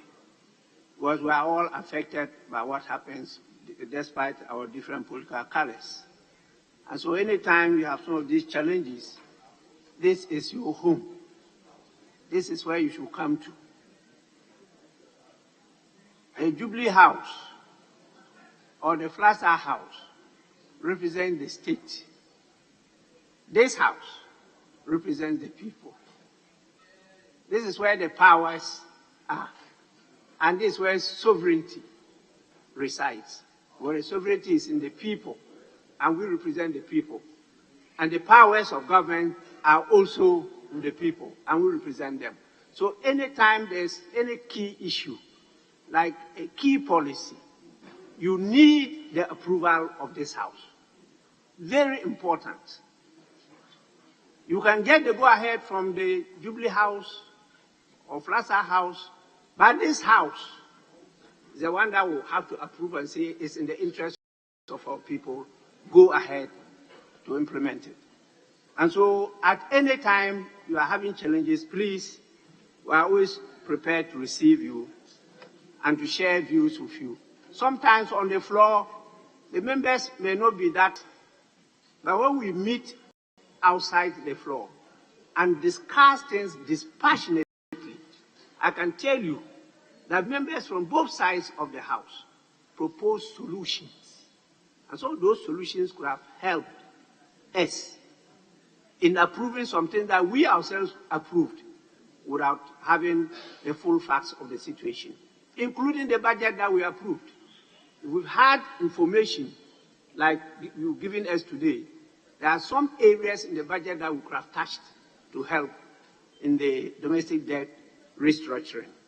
And so you are always welcome. I am fully aware that members know the challenges that we have in this country, major challenges such as waste, major challenges such as ignorance, and major challenges such as greed.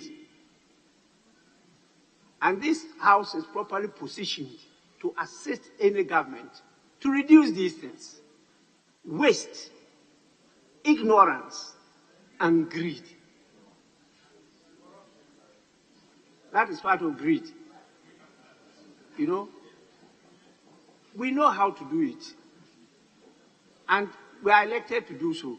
So we can always support you to do a better job. We are not saying you're not doing a good job, but a better job than we are doing now. The pensioners were with me yesterday and poured out their hearts, and I'm happy they met you too, and you were able to assure them that they will be exempted. And they are here today. They are even programmed to also picket, not only at your ministry, but also in Parliament. I'm happy to hear that they are exempted. And what I can tell you is that leave our pensioners alone.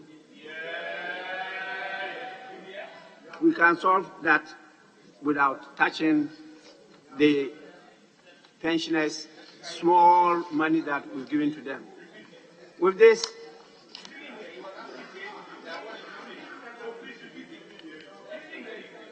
the Minister of Finance heard me clear and loud. I'm sure he heard what I said. And so, once we have been able to surmount this, House, anytime you want to debate, please, you can submit the motion and I'll admit it with dispatch for us to debate the program. But that is what I'm here for. I'm here for you. I'm here for you. I'm here for you. But this one was comment debate. It was not debate. So I'm here for you, and we'll try and get our people together, because we keep on saying nobody should be left behind. And I want this to the IMF and the World Bank. They must be better democratic than they are. Because in negotiating these things, they should hear from this House, Parliament, and get our stamp. Then they carry the whole country along. When it is only with the executive, then it means that the post-war structures that we establish have outlived their usefulness. And we now have to get new structures, including the United Nations. We have to change those structures to respond to the current realities of our time. That is notice to the IMF and the World Bank. With this, I thank all of you, and I hope that we have done enough for today. And with your kind permission, I may want to adjourn the House. Leaders, yes? Leader, Serious, please.